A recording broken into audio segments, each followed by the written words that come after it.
Okay. Welcome, everyone, to our... What is this? Episode 4. Number 4. What is our title? The Kuhlman and Corey podcast. There it is. Working title. Working title. We'll get it eventually. Yeah. We'll have a theme song, too, we're going to make up. Yeah. I think it's going to be like one of those Trippin' in Japan videos. I'll just take like a 30-second clip of that. The Kuhlman and Corey Shop! We'll get it down. We'll get it down. We watched a movie. We did more than just watch a movie. Like, we live our lives, blah, blah, blah. Did you have a good week? It did. It's been... We won't tell them how long it's been since we've recorded. Yeah, it's been 2 weeks. Had good weekends, had good weeks. Life is good. But yeah, we watched a movie. Like we always do, I think. Both of us. Like we've said many times, we enjoy movies. A variety of different movies. And we chose... Midsommar. Samar. Is that... Midsommar. For those who are trying to phonetically type it into Google. Google will correct you anyway and send the right title. What was our process for choosing this movie? Because we think about this quite often. Like, what... All right, we recorded one movie. What's the next movie we're going to watch and talk about? Well, originally we had like a... All right, let's make a top 5. And you sent me like a top 10 the same day. And I was like, of course. Can't stay on topic. That's Michael Kuhlman. And I sent you a top 5. And we've touched one of those. So... Every time we like, oh, what movie should we watch? We'll always go back to like, oh, we should, do one of our top 5. We know. I mean, we haven't yet, but those are kind of our go-tos if we don't have anything to watch. And you decided you wanted to watch Midsommar, and because it was a new one, we hadn't seen it. It just came out at the end of the summer, right? Yes. So like August-ish, September. Yeah, we're just able to rent it, and so we did that. Ultra HD. Ultra HD on Amazon. Shout out. Send us a movie. You guys we're investing heavily in this. We're gonna go broke. What was the other movie we were trying to watch? Other movie we were trying to watch? The Mad Max. Yes. So all of those who are listening and looking forward to the next couple of episodes, we're trying to get our hands on Chrome. Oh shit! The mic's falling. Oh, Siri, fix her mic. Siri, can you fix her mic? We'll get there eventually. All right. And all of those who can hear the creaking of the mic, that is Michael's failed attempt at preparing us. No, we're good. Oh, we're good. All right, he fixed it. We're back in business. Thanks, Siri. What'd you think about Midsommar? So to give a little background is I heard about this movie kind of like the day after it came out because I had coworkers who, they have the Movie Pass or the AMC or whatever it is that they can go to movies. I think it's like once a day, and they paid it's like a movie pass type thing. So I had coworkers that went and saw the movie. They saw it all together, and they came back the next day, and they were just like flipping out, like, "What the hell was that movie? What did we just see?" Now, if it's something you wanted to see in theaters, you would be like, "Guys, stop! Exactly. I don't ruin it. Right. I'll go watch it." But you didn't. I didn't even know about the movie. I just kind of like looked it up real quick. Oh, it's a horror movie. I'm not usually interested in horror movies or that kind of thing. Like, I think I saw Hereditary in the theater, and I went with that same group that one time. And it was fun. I think it was like the second or third day it came out, and so it wasn't a full theater, but there was still enough people for that kind of like ambiance of a scary movie to be like relevant and, screaming or laughing or giggling or like people, friends covering their eyes and like, oh, why That's the best way to watch horror movies. Or people walking out like, oh, I can't handle this anymore, Yeah. So I knew a little... I had people walk out of Green Room when I went to go see that movie. Okay. Like there I didn't was know that went into theaters. I know that's on Netflix now, but I didn't know that went into theaters. It was kind of like a small release indie movie, right? And was it at like AMC? Or it was at the the Enzian. Okay, that's and like this they have tables, so people are kind of like ordering food and whatever, and like this table of like older people, they just kind of all sit together and like I thought they were like going out for appetizers and wine and stuff, and they just got up and left. Like how far into the movie did they 40 minutes in. Oh wow. Yeah, so it was like after the too boring. Yeah, exactly. It was like right when that stuff started. Yeah. It's like jump out a window, boom, you're dead. Like, all right, I've had enough. I'm not entertained by this anymore. And I was loving it. Yeah. I was like, yes, kill those Nazis. The heads, exploding off and everything. See that? I see a lot of that in the Midsommar. By the way, spoiler: we're gonna be discussing this movie, obviously. So the whole thing, yeah. Yeah, we're probably gonna touch on most of it. So if you haven't seen it yet, I would recommend. I think we both would say that we recommend you see it before you come. If not, if you're not interested in seeing it, and we pique your interest, great. Let us know in the comments. So yeah. If you aren't planning on you should go watch it. You should pause this, go watch it, and come back. Or if you're not planning on seeing it, us talking about it, we're gonna spoil and stuff like that. But maybe you'll go back and watch it because we're talking about it. So at least that's our goal. Yeah, we hope we inspire you to be like, oh, that was an interesting take on it, and we want to see it. So, anyway, I kind of knew the ending. So when you said you wanted to watch this, I was like, yeah, okay, cool, because I kind of know I won't be like freaked out or not that I freak out about scary movies, but scary movies are just not my thing. Whereas I've been liking horror a lot. Yeah, you subscribe to what was it called? Shudder. Shudder is horror Netflix. Yeah, exactly. It's cheap. It's $5 a month. And old shitty B movies, triple A's, all the good stuff. So. Yeah. I mean, most of the stuff on Shudder's not good. The reason I subscribed to it initially is because I watched the movie Mandy, and you know that one with Nicolas Cage. Shout out Nick Cage. Yeah, dude, that movie was badass. It's best described as an LSD nightmare. Yeah, so don't watch it on LSD. Oh man, Do not watch it on LSD. Yes, you'll be like Doctor Strange was sort of like an LSD kind of fun fantasy. Yeah. Kind of trippy things. And it takes like 1/10 of your time while you're tripping. You got to figure out what you want to do with the 9/10 rest left of your trip. Yeah, but fucking So Mandy was like the draw. So So what, you just wanted to watch Mandy and it showed up that it was on? Yeah, and I started watching a bunch of other movies on that. Gotcha. You do the free trial for a week, and you're like, oh, I can watch Mandy. And you're like, all right, we'll watch these other ones. And there's a lot of good stuff worth watching on there. And they got you, too. It was like the week ended, and it charged you. You're like, all right, I guess I got a month left. I've just let it go, but I wasn't mad at it. All right.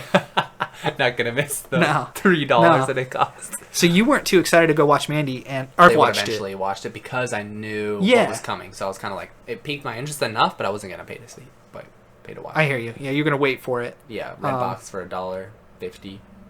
Because they up their prices.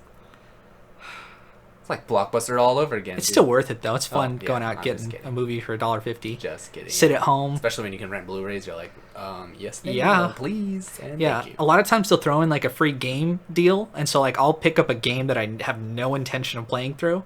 Like I got that with what's the game with the Nazis in the future? Castlevania? No, Wolfenstein. Okay.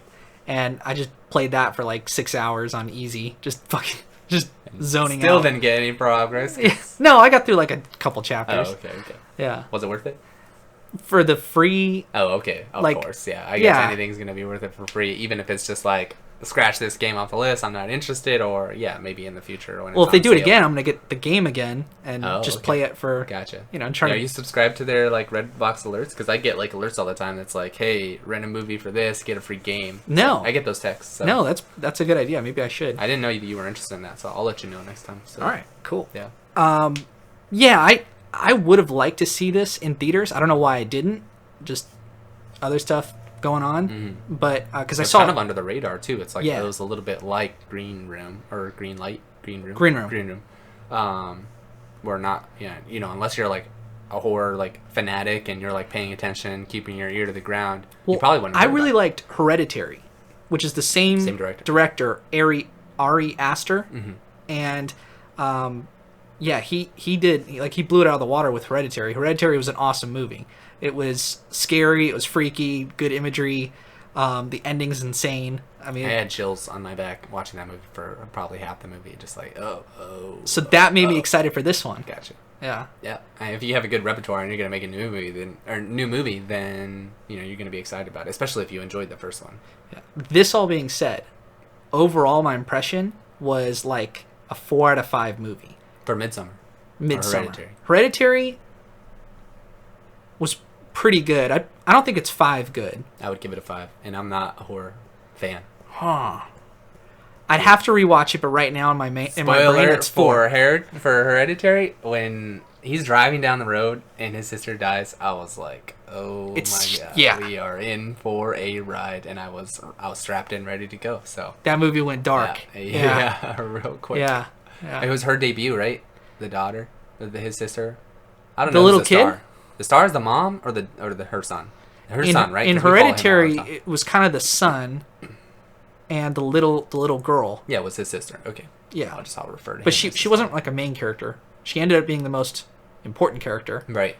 But But we saw her continually throughout. Like, sometimes when a character dies in a movie, you never see them again. And it's like, oh, that was just like a segue or just continuing the story. But she kept coming back, too. So. which was sort of a theme in this movie. Yeah. Because this movie opens up really quietly. Yeah. Like, you get the credits in the beginning. Like, opens up and But they're really subtle. I was like, is this The Revenant? Did you rent to watch the wrong movie? Which, by the way, we're going to review The Revenant. Yeah. To me, that's like one of the greatest movies. We don't want to give you our top 5, but we just gave you 2 that we're going to do. So, Yeah. Well, I'll drop some hints in. We're going to hit the top 100 movies of all time. If this goes long enough, sure. What do you mean if? When? Need some positive ad. There you go. Yeah, there we go. That's what I need. Yeah. Glass half full. Speaking of glass half full, I'm already parched. There you go. Midsommar starts really quietly, almost like with trees and snow falling, and It's like a thick forest. Yeah. It's not just trees. Like, you could go outside of our apartment and trees, and if it was snowing in Orlando, which it never will, and you could say that. But I always thought like it was a deep forest. Like, I'm pretty sure I would say it was like in Norway, where you got trees like 5 feet apart and just a huge, very dense forest. And it's just kind of like a person walking through with a GoPro, and you just have these like slow shots that are panning up and down, and it changes scene, and you got music, and you got the credits. So it's like very light. Like, it's a different type of music, like almost like not those meditation music, but it's just very quiet. Right. Like, it wasn't like a classical song or an orchestra or anything, right?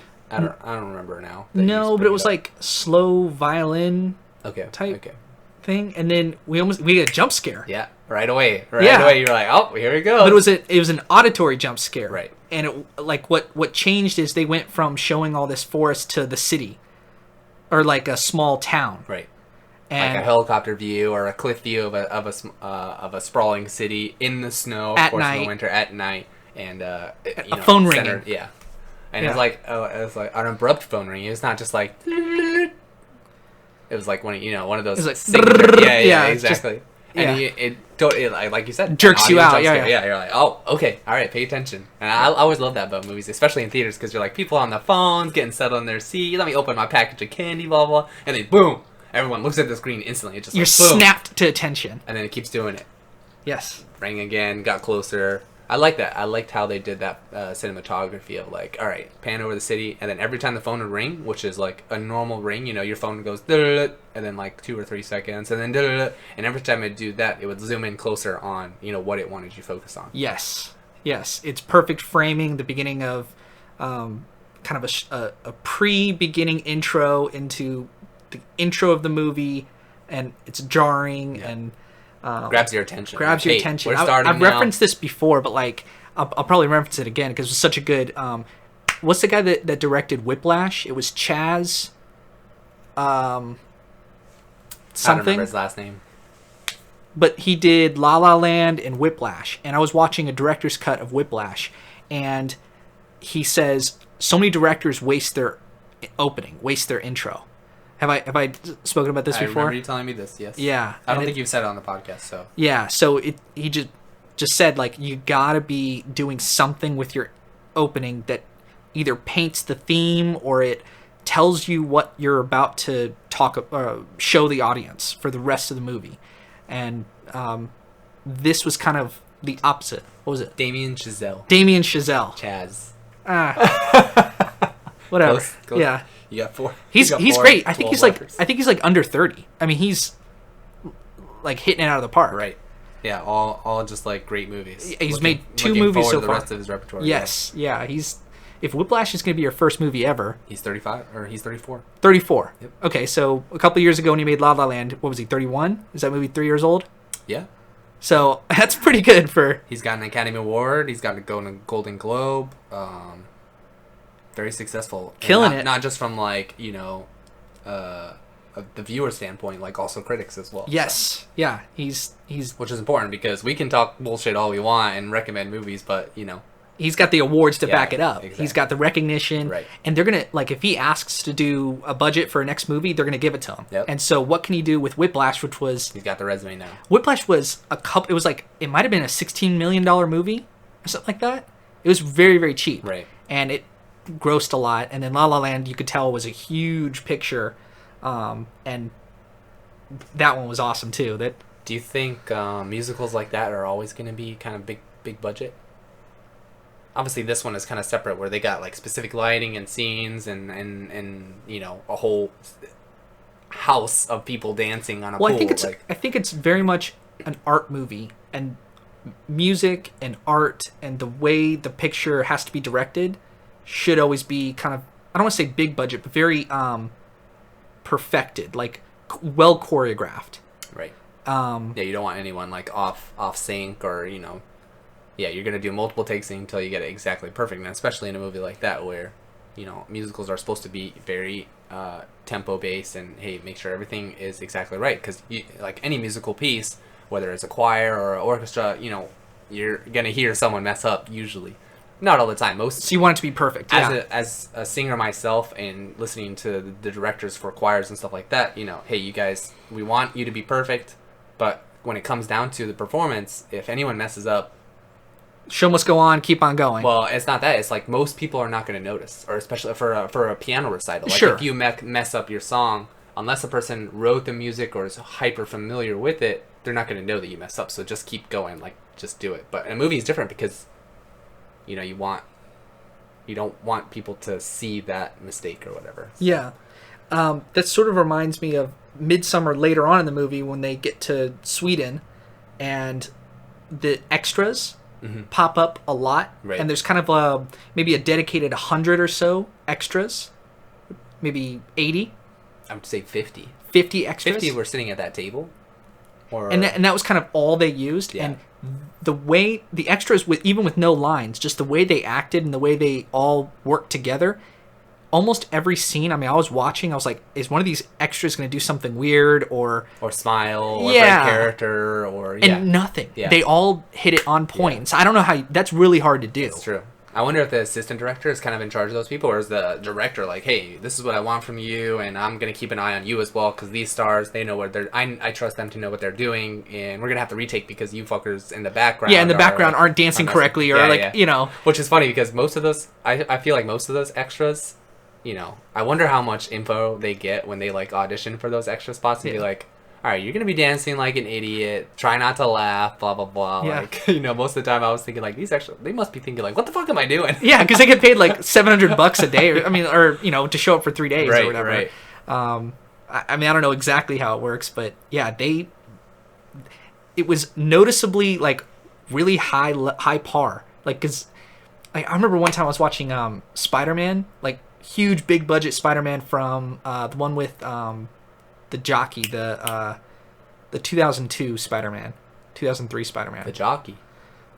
He was in a movie called Seabiscuit where he was the jockey. Oh, what's you're his talking name? about that '70s show, Foreman. That's not his name. That's the wrong guy. I always think it's him. He's the guy that's in. It was the Spider-Man series before the last. Right. Actually, it was 3 Spider-Mans ago. Oof. Jeez. There's a lot of Spider-Man. There's a lot of Spider-Man. Tobey Maguire, dude. Wasn't he in Seabiscuit? Yes, he was. Yeah. I believe he was a jockey in Seabiscuit. So when I was watching that movie, and there was like one scene where he like swoops down to say hello to the city or something like that. Everyone's smiling, and I was watching the extras, and they were acting like fucking retarded, dude. They were just like, this one lady was like jumping up and down, like finger pointing, and I was like, that's in the movie? Like, that's so stupid. All right, everyone, just dance. Yeah, it pulled me out of my immersion. Like, oh, I see. Yeah, that's really important too, especially in a movie like this where you're like they're trying to like bring your focus onto the main character. Those background people, if they mess up, it breaks your immersion. Yeah. This was one of those movies where they kept your immersion, your tension, your like, because they had the things they were doing on screen. You almost like want to laugh sometimes and we did a couple times, but it was like I think we kept did us a couple times. Like I say, a half dozen times. I like turn around to you and be like, What? What? Like, did you see that? But I didn't feel out of it the entire, even from the beginning till the end. We were kind of locked into what the movie was into. See, and I actually enjoy that aspect of being able to watch horror movies or thrillers at home.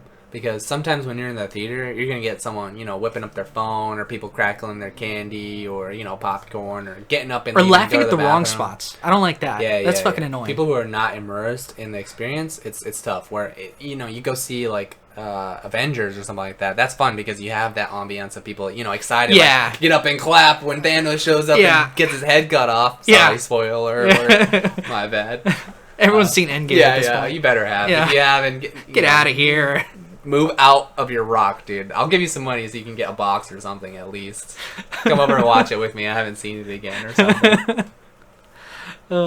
My sister broke up with a boyfriend because he would like watch Avengers and then start the movie again and then start the movie again. Like they were coming back on a plane from something for like international flight. Okay. And he would just like 20 hours. He would just watch Avengers like 4 times in a row. She thought that was so weird. She like broke up with him 2 weeks later.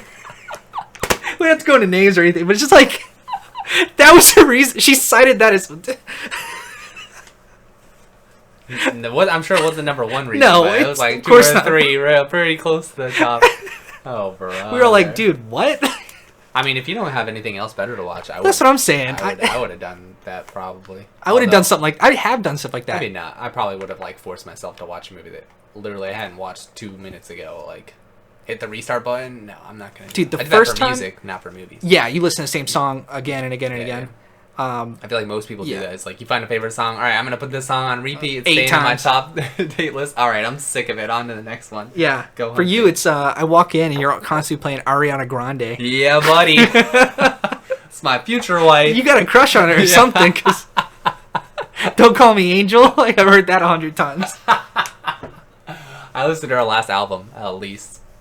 50 times. The whole way through, like song 1 to song, 13. I'm digging it now. Like, at first I was like, what? Now I like it. First time I heard it, even coworkers at my job, they would be like, yo, Corey, this is your song. Shout out to Corey. I'm like, yeah, Ariana Grande. Woo. Unashamed, dude. Unashamed. Yeah. I mean, it's just like the song, man. Yeah, so the opening, and then the girl thinks she's crazy. So our main character is Dani. Yeah, Dani. Well, let's go back to the beginning. So it pans in and goes to the house, and the phone's ringing, so it picks up with like introducing our main character. She's on the phone, she's talking to someone, and it kind of like, hey, this is the first person that we see. She's ringing her parents. I thought she's calling her parents, and then and her parents, it kind of a slow camera angle shows their voicemail, or that it went to voicemail, answering machine. And then it kind of zooms over, and her parents are just asleep, and they're just quietly looks like all normal. You're like, whoa, they didn't even wake up. They're asleep. They got face up, which is odd for me. Do you sleep on your back like all night? I have before, but no. Like, when you go to sleep, no, I'm a side sleeper. Yeah, when you go to sleep and you lay on your back and you just like put your head on the pillow, like a vampire. No, and you're just like still the whole night. I don't understand. I've never understood that. No. Like I wake up in the morning, it looks like I had 3 girls in my bed. Yeah, I mean sometimes I do, but it doesn't always look like that. But I'm just kidding. You can say whatever you want here, I guess. You just make stuff up. We're both millionaires. I'm a millionaire in my head, and that's what counts. Yeah, I bet you are. And she gets all worried because the reason she's calling her parents is because her sister left her a weird Facebook message, and it was like, I can't take this anymore. You know what's weird? She kept saying it was an email, and I always thought that was weird. Like, you're not going to talk with your sibling through an email. Maybe if they're overseas or you're like out of the country, which I guess was plausible, but that just like was tripping me up. Like, email, like why would your sister email you? Like, it was clearly a Facebook type of message thing. I don't know. They should have changed. I think they should have changed that. Be like, I don't remember her saying sister email. texted me. Like, that's just normal. It's just something that's gonna happen with a sibling. Yeah, but her sister, who's bipolar, or wait, was she bipolar? She was bipolar. But her sister was like mentally like. No. Her sister. What's her name? Ari? No. Brandy. I don't remember. The main character's name. Main character's name is Dani. Dani. So Dani's sister is bipolar. Dani is not bipolar. Okay. But- Dani is like trying to take care of her. Her boyfriend and her friends think that she's bipolar or that she's kind of crazy, but that's, you know, a product of her environment growing up at home with a bipolar sister.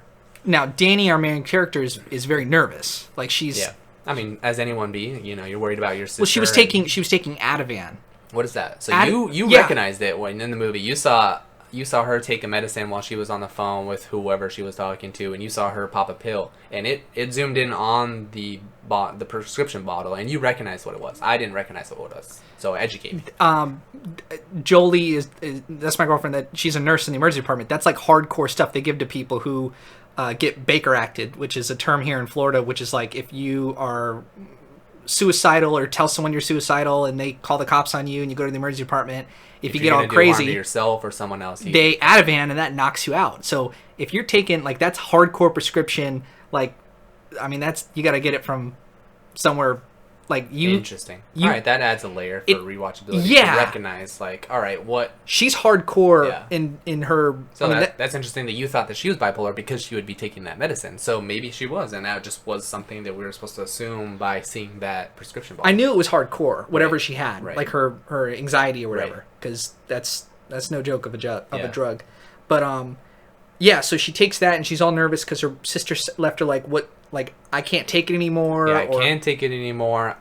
Voices or the darkness is gonna come. No, it was like I can't take it anymore. The parents are coming with me. Goodbye. And then. Yeah. No, I don't remember the darkness part. Something about like. I thought it was something like voices or the darkness inside of me. Oh, okay. Something like that. And I'm taking the parents with me. Goodbye. And she was like, messaged her back 3 or 4 times, like you're not responding. And so she starts calling her boyfriend. And then he's kind of like checked out a little bit. He's like, oh. Well, first scene. Well, let's break it down a little bit. The first time she calls him, he was like, oh, I just like smoked weed or whatever, and I'm with my friends. We're getting pizza, and he sounds like he wants to have like you and me have been there, where it's like you and me just want to like have a good night. Should have screened the call, bro. Should have screened the call. Yeah. You're out with your guys, like, you know where I am. Yeah. Can't talk right now. Yeah, like what's up, babe? Like I would never do that. I answer the phone for all my bitches. Are you fishing out here? No one listening to this is gonna date you. You better hope not. They see my picture on the podcast, of course. Oh, all right. It's my new dating profile. You'll probably get better luck than. Ooh. I need to Google the burn center closest to me because I might have to go check myself in. Whatever. Thanks, buddy. The first phone call she has with them, she acts pretty cool. She's like, I don't want to bother you. Maybe she's on the verge of a breakdown. She's like trying to hold back tears. She's wiping her face, and she's on this phone call with her boyfriend. But she acts cool. She acts cool. Right. She's like, oh, I just didn't want to bother you. My sister sent me a weird message, and he said like, oh, don't worry about it. She always does this. Like, well, she's bipolar, and she's like, well, he also said that he has seen it before. Like she may have already messaged him and be like, hey, my sister sent me this message, and then over a couple hours or days that she was trying to like fish out a reply. And she wasn't getting a reply, and now she's like super worried. Like, hey, she saw the message me. He's over here like, your sister has a history of doing this. Don't worry about it. And she's like, yeah, you're right. You're right. Blah, blah, blah. Yeah. And she drops it. She drops it, but she clearly can't stop thinking about it. Right. And then I don't know if she takes the Ativan. Then yeah. And then who does she talk to? She talks to her. Maybe we don't hear the voice on the other hand, but she calls someone else, and we kind of get a little bit more background story, like, I don't know if I should break up with my boyfriend, or is he being supportive enough, blah, blah, blah. And then it cuts to the boyfriend, and he's having the exact conversation with his friends, and his friend, who I need to look up, because I don't know his name, but I told you during the movie that I don't like him. The one actor, it was, so there's 4 of them. I didn't recognize any of the actors except for one. The one actor, and Corey will say his name here in a little bit, he's like been in, was it Hunger Games, or was it Mocking... No, he was in The Maze. Maze Runner? Maze Runner was a movie, right? Yes, he was in The Maze Runner. He was in Maze Runner. His name's Will Poulter. Will Poulter. So, I liked him in The Maze Runner. I thought he was, like, pretty good. Like, he was in Narnia. He was in The Revenant for some reason. Yeah. He was in all the Maze Runners, it looks like.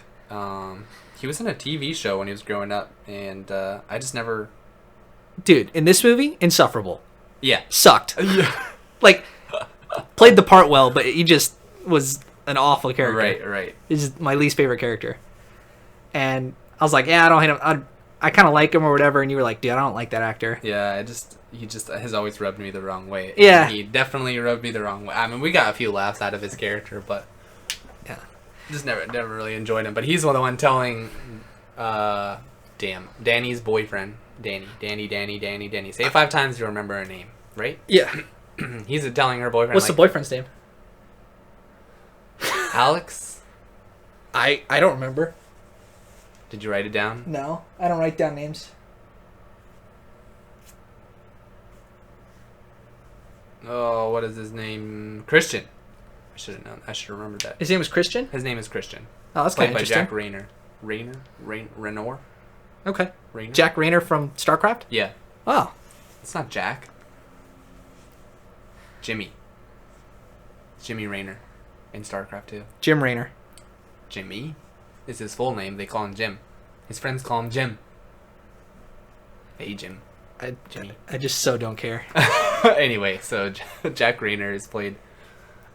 Christian is played by Jack Raynor. And so he pretty much wants to break up with He's her. on the fence, I think, right?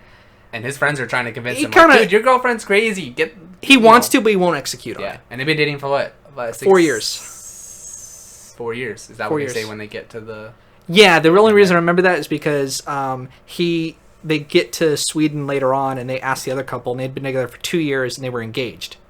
And they ask him, how long you guys been together? He's 4 like 3.5 years. years. Yeah. And she's like 4 years and 2 weeks. And he's like, oh, yeah, you're right. And it's like classic boyfriend. I don't keep track of this shit. That happens to me all the time. How long have you been with Jolie? Apparently it's been 5 years. I've been telling everybody like 3 or 4. Ooh. And Ooh, you don't know the exact date? no.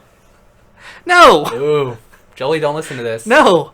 I don't approve. Listen, this I like her, and that's what That's all that matters. that's all that matters. Years are just, what is the thing about old age? Like, years are just a number. Age is just a number. Age is just a number, so... Dude, I'm increasingly feeling that way as I'm getting older, not that much older. I'm going to be 27, and I realize that, like, I feel the exact same way as I was when I was 22. I just have done more shit, and I get that all the time. People are like, dude, you look like you're like 22. And I'm like, yeah, I am 22. Like, go away. Don't check my ID. It doesn't matter. I'll be carded at bars forever. Yeah. Just don't worry about it. Yeah. I got that baby face forever. There you go. See, that's why it's going to help. Having my picture on this podcast, dude. You got to do some live streams or something. Yeah. Anyway, to get back to it. He's talking with his friends. They're planning a trip to Sweden, and Dude, that's not when we find out about it. they mention it. They go, you're going to, like, bang all those hot Euro girls or something like that. Yeah, I guess they're joking about it. And she calls them back, and this is where we get into the... Here's that was the previous 7-8 minutes intro, and then boom. Get a call. He gets a call, and she's wailing, like screaming in the phone. So you kind of get a little bit of an audio scare, like, uh-oh, what happened? It kind of was disturbing to me. I was Yeah. like, ooh, you get that bad feeling. You're like, oh, what happened? Right. And she was her emotion kind of, it was just through the phone. We didn't see her Right. at first, but just, he picks up that phone, And she's wailing. Like, and that was like, pain. it was a good moment. Yeah. It was like, ooh. yeah, and it switches, cuts, and it's him on the couch, and he's holding her, and she's screaming and crying, and it's another slow shot, like from the doorway, and just slowly zooming in on them real slow, like really letting you know that Dani is like in a lot of pain. And it does show, like, the car in the garage. Oh yeah, then it cuts to a different scene, and I like this scene too because of how slow it was. Like, all right, start in a garage. The slow reveal. And then all of a sudden you see a fireman. You're like, oh, what happened? And then as soon as I see him turn off the car, I know what happened. But I still like how they like drag out, like, all right, here's the hoses attached to the tailpipes, and all right, they had to open up the garage, and these hoses it like pans down and follows the hoses, and the fireman as he walks inside, and you got these hoses from the garage into the kitchen, up the stairs, and what's crazy is this girl really thought this out. Like, she duct taped her parents' French double doors to their bedroom, duct tape it so that it would be airtight, and then attach the hose to the bottom. And then another hose kind of veers off, and you see finally her sister, and she's got A gas mask on. a gas mask on with this hose attached to it, and Like, almost vomit. yeah, vomit all over her chest, because that's just like what happens. And the when, dead eyes and the... yeah, yeah. were her eyes open?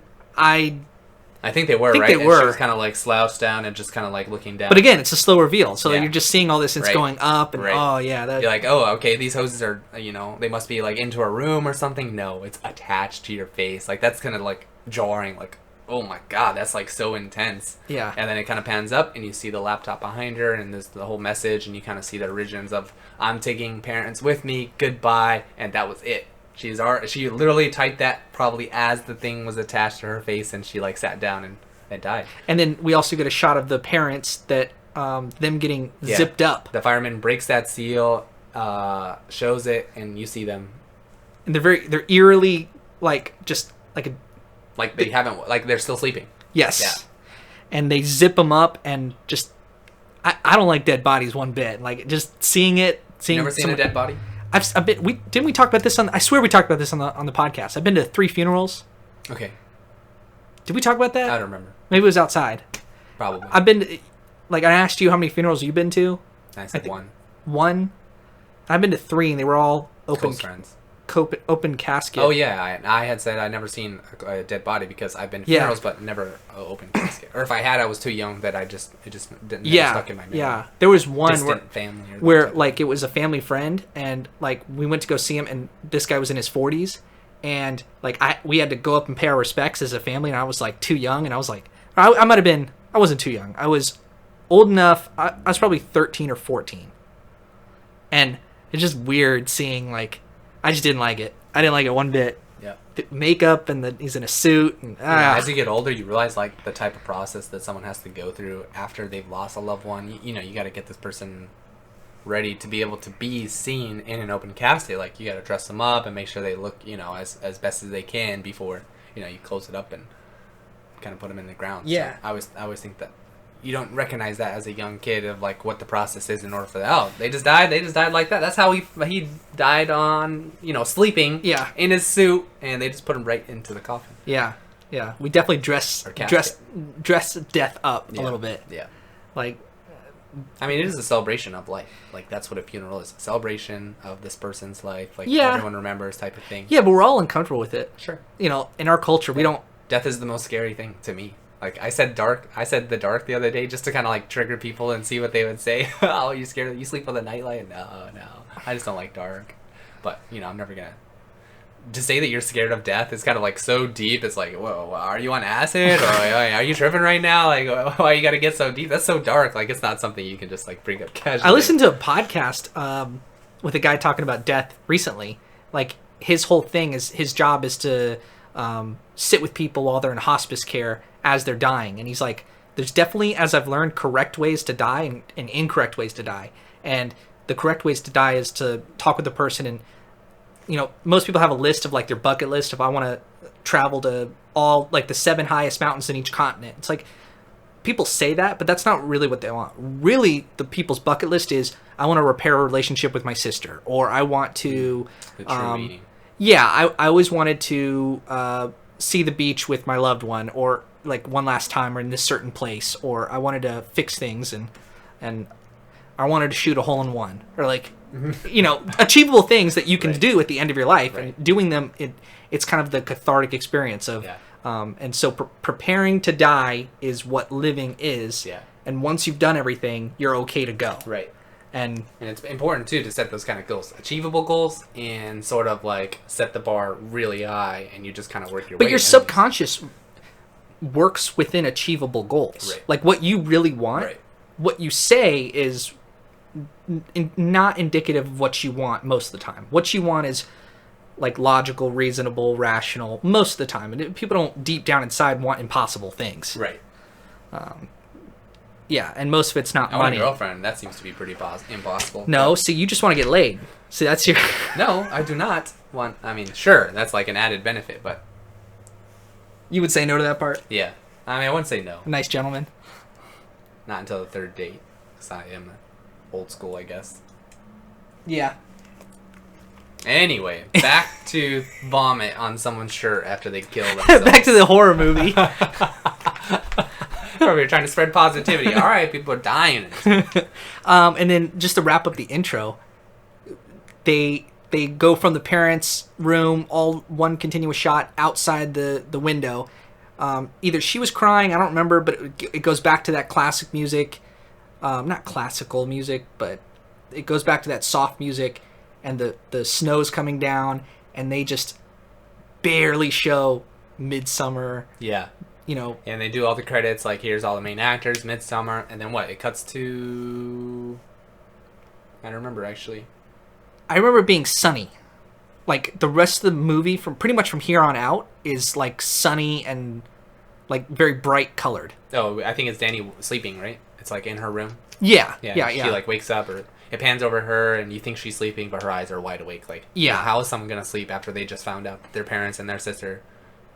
that their parents died, were killed by their sister because... Yeah, she's totally alone in this world. Sick, you know, in the head. And so the boyfriend definitely can't break up with her now. Yeah. And so they are going to plan a trip to Sweden. He's like, I'm going to go to a party. And she's like, I was like, dude, you can't go to a party. Like, I know you don't want to, like, deal with this poor, you know, Dani, like, you know, struggling to keep herself together. But really, the next morning, I'm going to go spend, like, 45 minutes. I'm just going to make an appearance. Like, dude, really? So I like, as soon as I saw that, I kind of, like... got a sense of what type of character this guy was going to be. Like, he's not... I mean, sure, you maybe have picked up on it when he was, you know, shooting this shit with his friends and like, oh, I'm not sure if I want to be with this girl. We've been together 4 years, you know, should I break up? I'm not sure if I want to spend my life with her. And then you get absolutely a sense of, this dude's not fully committed. Sure, this is just his girlfriend. But that long term, those 4 years kind of don't really mean anything to him because... he's not sure. Yeah. Because I'm going to go to this party. I'm going to, you know, make 45 minutes. She's like, oh, I'll come with you. And it was a really good snapshot into a relationship because I don't think either of them were wrong or like in the wrong. Like she was being a little bit clingy and he was like she's been a little bit crazy, but that's like normal. It's very she's going through a lot. Like she has every room to be clean. Like you see why she's the way she is, and she doesn't want to bring her drama into, but she also needs someone. Yeah. And he's like, I don't want to hear this drama, but I also don't want to let this girl down. Yeah. So we never see any of her friends. She might not have any friends. Yeah. Which is an interesting like point that, you know, the meds and all that stuff, that she's, you know, concentrating on school and the boyfriend, and that's it. She doesn't really hang out with her friends. It's kind of like, you know, just him and her, and then she has to kind of take care of her sister and blah blah blah. Anyway, they go to the party, and then we kind of get, like, the real deal of, like, oh, these guys are trying to go to Sweden, and, you know, she finds out. Yeah. She finds out that he already bought the ticket, and his friends are like, and he was like, we're already going in 2 weeks, yeah. and I'm doing my thesis on this, and he's kind of like, he's not, like... He's so non-committal. He's yeah. He's like, well, I wasn't super planning on going. Right. And, like, clearly you were, because you bought the tickets. You know, to us, until the next scene, we don't know. You know, maybe he could be like on the fence about it. Oh, I'm not sure if I'm gonna go. And then we find out in the next scene, like, oh yeah, you bought the ticket already. Like you're committed to going with your friends, and you didn't tell Dani. He's kind of an avoidance. Yeah. Like he didn't know how to confront her about like, hey, I'm going on a 2 month. Yeah, I want to go with my friends for 2 months to Europe, and I want to be free to, you know, fuck around or whatever. Like, and so he has a Swedish friend that's an exchange student. So where are they? They're in America, right? Yeah, I don't know where exactly. I think they're in America. Obviously, they're in America. Yeah, they're sure. in the Northeast or something like that, because obviously it's snowing. We don't have snow in Florida, thank God. Yeah. And so we find out the exchange student, and so they're going to his hometown or his commune and stuff like that. So. Well, and then so she meets up with 3 of the friends. 1, 2, 2 of them. 3. Yeah, 3. There's 3 plus Christian. After the party, when she is invited, no, the boyfriend says like, "Hey guys, I invited her. She's not gonna come, but I invited her." Right. Next morning, hey, she's coming over. He's like, "Hey, she's coming up," and then he like turns around and says, "Hey, I invited her." And it's like, what? It's like, you told me we're going on like on a trip. Hey, I invited Joey. Like, what? What? How are we gonna go to the strip clubs? Yeah, this kind of changes a lot, dude. I wish you would have told us. Yeah. And it sets it up for a real awkward encounter where she walks in. She's like, "Hey, what's up, guys?" And you could tell she doesn't know how to interact with his friends. His friends don't know what to say to her because his friends kind of view her don't as like her. The clingy, like crazy girl that can't separate her emotions and her family and stuff and just be normal. Like, you're always attached to Christian, and, you know, Dan and Christian are always together, and this trip is supposed to be us, just the guys, and, you know, before she shows up in the room, the guys are like, oh yeah, we're gonna, like, go to Stockholm and, like, fuck around in, like, some clubs, or, you know, get crazy or that kind of stuff. Yeah. And, you know what this movie has a lot of? In the room, so you know they're gonna do drugs. Oh, yeah. That was a big, yeah. It was definitely, right. They were excited about doing all that stuff. Yeah.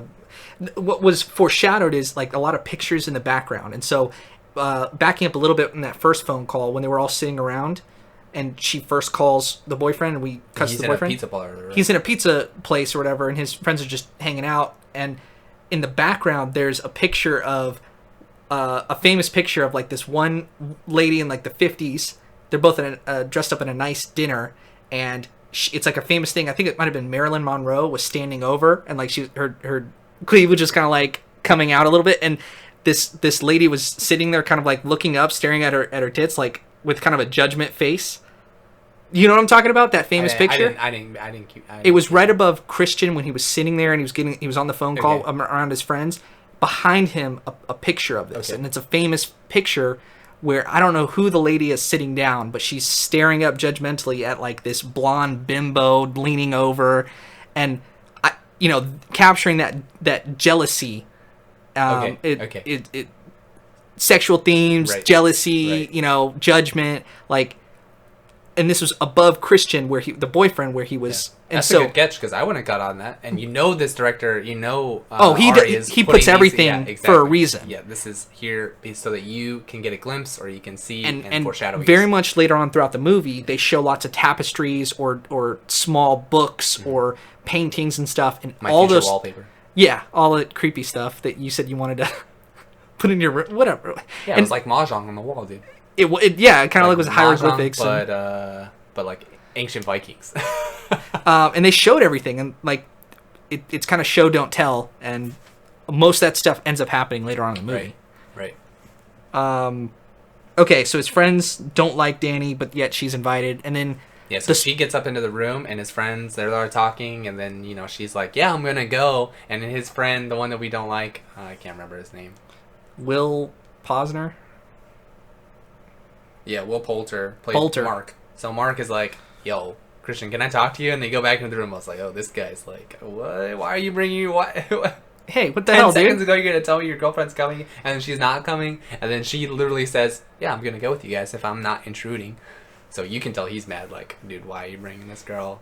And the one friend who wants to write the thesis, he gets up and kind of like when she comes in the room and sits down, like, oh, they also ask, "Hey, should I clear this stuff off, like the bong and stuff like that?" And he's like, no, she's cool. And Dani walks in, you can tell she's kind of like doesn't know what to do about it. She tries to be cool and not care. Right. And so the one friend gets up and like walks away, and the only one left is the Swedish friend, who ends up being really nice to her, and starts telling her about this is what we're gonna do and showing her pictures. Make a move on her. As soon as I saw that scene, and he like got really close to her, he was sitting with her, and he was like a little bit like manipulative and like, "Oh, I'm sorry that I brought that up," and so she ends up leaving because he says something like that triggers her remembrance that her parents just died. He says my parents died too, and that's why I joined this community, and I'm so sorry for your loss. I know what you're going through. Trying to connect with her, and then she starts to lose it, and then she goes to the bathroom. Goes to the bathroom, and a great transition here. I loved it. Goes top over her as she's walking to the room, and then as it comes down in front of her as she's in the bathroom, the scene changes flawlessly into her being in an airplane bathroom. Yeah, and she's like losing her mind in there too. Yeah, so she's fucked up. Yeah, and yet now they're in the plane. She's still holding on to the trauma. Obviously this is very soon after you're losing your parents. I don't think anyone. Yeah, anybody would react, and that's kind of the whole thing of is anybody would act the way she's acting, and anybody could understandably act the way the boyfriend's acting. So it's just very normal. And then this set of friends doesn't know how to react either because they're just trying to have a good time. It's just young people trying to walk on eggshells around this girl. You don't want to upset her or send her into a tizzy either, or upset your friend. And you still want to do the things that you are planning and talking about doing, months in advance of going on this 2-month trip abroad to go spend time in this commune. Is that what we're calling this? Yeah. Community? Yeah, it's a fucking weird cult. It's isolated as fuck. Yeah. Well, they start to talk a little bit back in his room about, are we going to hit Stockholm? Are we going to hit some other major city? Like, are we going to go to the clubs there, the strip clubs or whatever? And the speed is as it turns out, like where they're actually going is this isolated mountain range, opposite direction of any of civilization. The rest of the fucking movie is there. Yep. Like, we don't leave from this 80 people in the mountains, grass fields, like paradise. Yeah. And it does look like a paradise. It's like an Amish kind Right. of You got vibe. high mountains, snow-capped mountains. You got dense forest. You got this clearing, And it's middle of the summer. Yeah. They're going for the summer, equinox? So what? Yes. Yeah. Solstice. Summer Solstice. That's the right word. And that's where the name comes from. Midsummer. Midsommar. I'm looking up a map of Sweden, and you kind of see like Stockholm here in the bottom, and then there's fucking nothing up here in the north, like few small cities. So you could be traveling for days and just not see almost civilization. So that's just interesting. I hadn't looked that up. Anyway. Yeah.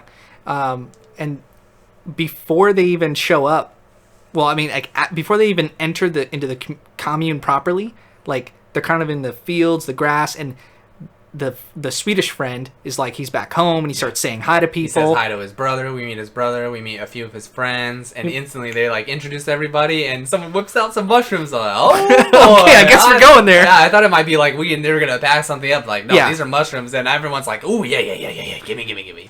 And the friends of the boyfriend, all Christian friends, were like, "This is why we came. All right, let's pop them." And Pop they all right here as soon as we arrive. And Dani Mark's was over like, here like checking out all the sweet girls. Like, damn, how do you guys do it? Well, the Vikings took all the hot ladies after they conquered the rest of the world and brought them back home. That's why we have fucking hot bitches.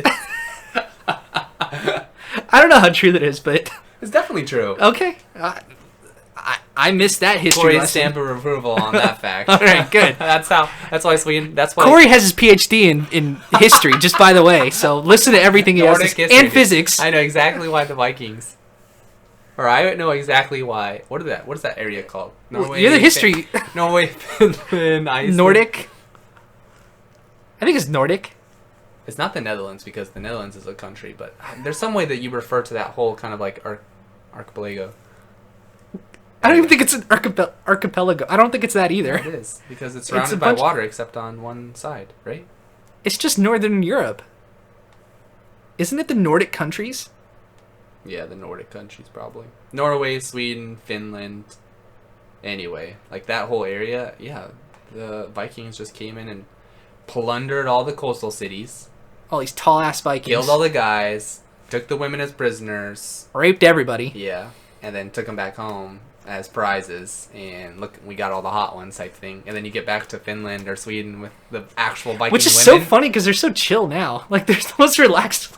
Dude, they figured it out. They knew exactly from yeah. day one, dude. We're building a great civilization, and we're up here, and everyone's gonna leave us the fuck alone. I've never been to Sweden. Maybe I don't think so. But what I remember is I went to Switzerland. I went to Geneva, and we traveled around there, and I met up with some Swedish people, and they're just like relaxed and tall. Most beautiful. people are relaxed outside North America. Well, Canadians are relaxed too, so maybe it's just the USA. Trump's got everyone in a tizzy. It's like it's awesome here, but a lot of shit sucks. Yeah. Here. Yeah. Well, I think And actually, I've noticed the everyone's South. gonna be greener on the other side, right? Like if you go up there, you're like, oh, I miss kind of the freedoms that I had, or like the Free ketchup. Yeah, or the capitalist part of America. Like you go somewhere else, you're like, dude, I have to pay $300 for electricity, and it doesn't even work half the time. You're like, oof, dude, that's why we got EPV or whatever. Yeah. The South is like much more relaxed than where we came from, like Maryland or well, I some think places of the more Boston. rural or you whatever. get, it's a little bit more relaxed. Like one of my friends was telling me that they went on a trip and they went, out to the Midwest, and everyone's just kind of a lot more relaxed out there. Like they're not the New York, Miami, hustle bustle. Get out of my way, honking the horn. Like a prime example today, I'm doing laundry and someone drives in our community, and I'm like just crossing. They have a stop sign. Yeah, they have a stop sign at the bottom of the hill, and I'm just like crossing the street. I'm on my phone. I got my detergent in my hand because I left the stuff in the room, and I'm just like crossing the street, and she stops at the stop sign and gives a little like, "Brr," like not just like a little thing, like a little, burp, you're kind of. She gives you like one of these with the car. Hey. No. Dude, careful! You just blew their eardrums. Come on. It's fine. No, she gives like one of the, no, it's like if you're at a stoplight and the person in front of you like doesn't realize the light's green, you're kind of like burp, burp, burp, Oh, a little chirp. burp, burp, burp. Yeah. And then if they don't go, you're like, brr. But she was kind of like in the middle of that, like, "Brr." And I thought, like, I turned around, I was like, is she honking at someone? Like, and you're just walking like normal. You're just walking across the little street. And we hear in this your all the neighborhood. time, like, people will honk like idiots. Like, you think someone's gonna be in their apartment and hear someone honking outside? Like, maybe if you're listening for it, but that's just the dumbass way to do it. Like, just text the person I'm outside. Get up, walk to the door. Yeah, exactly. Like, why honk and disturb everyone else around me? That never made sense to me. Anyway, it's so just I like look around, like, tension. this is normal. Like, yeah, maybe she's looking for someone, and she doesn't stop. She's not like looking around for someone. I don't see anybody else around me, and I like kept walking. Like, I didn't change my pace. I didn't like try to hurry out of the way like fast. Or like, oh, you wanted to get by, whatever. And she just like drives behind me, and I'm like, that must have been at me. Like, what's your problem? What are you honking at me? It's not like you're you're 2 in the afternoon on a Saturday. And it wasn't like you were like strolling, like walking, like really slowly, looking at your phone or anything, right? I mean, you were like walking like normally, like with your head up, like down the stairs as fast as I could, cross the street. There was no one there. She's coming Why's she down. gonna I know honk you at had you? a stop sign. I was like, really? Whatever. Like, get out of here. Yeah. Sweden's not like that. No. Sweden keeps you hostage. They don't even have like, yeah, we got 2-seater truck.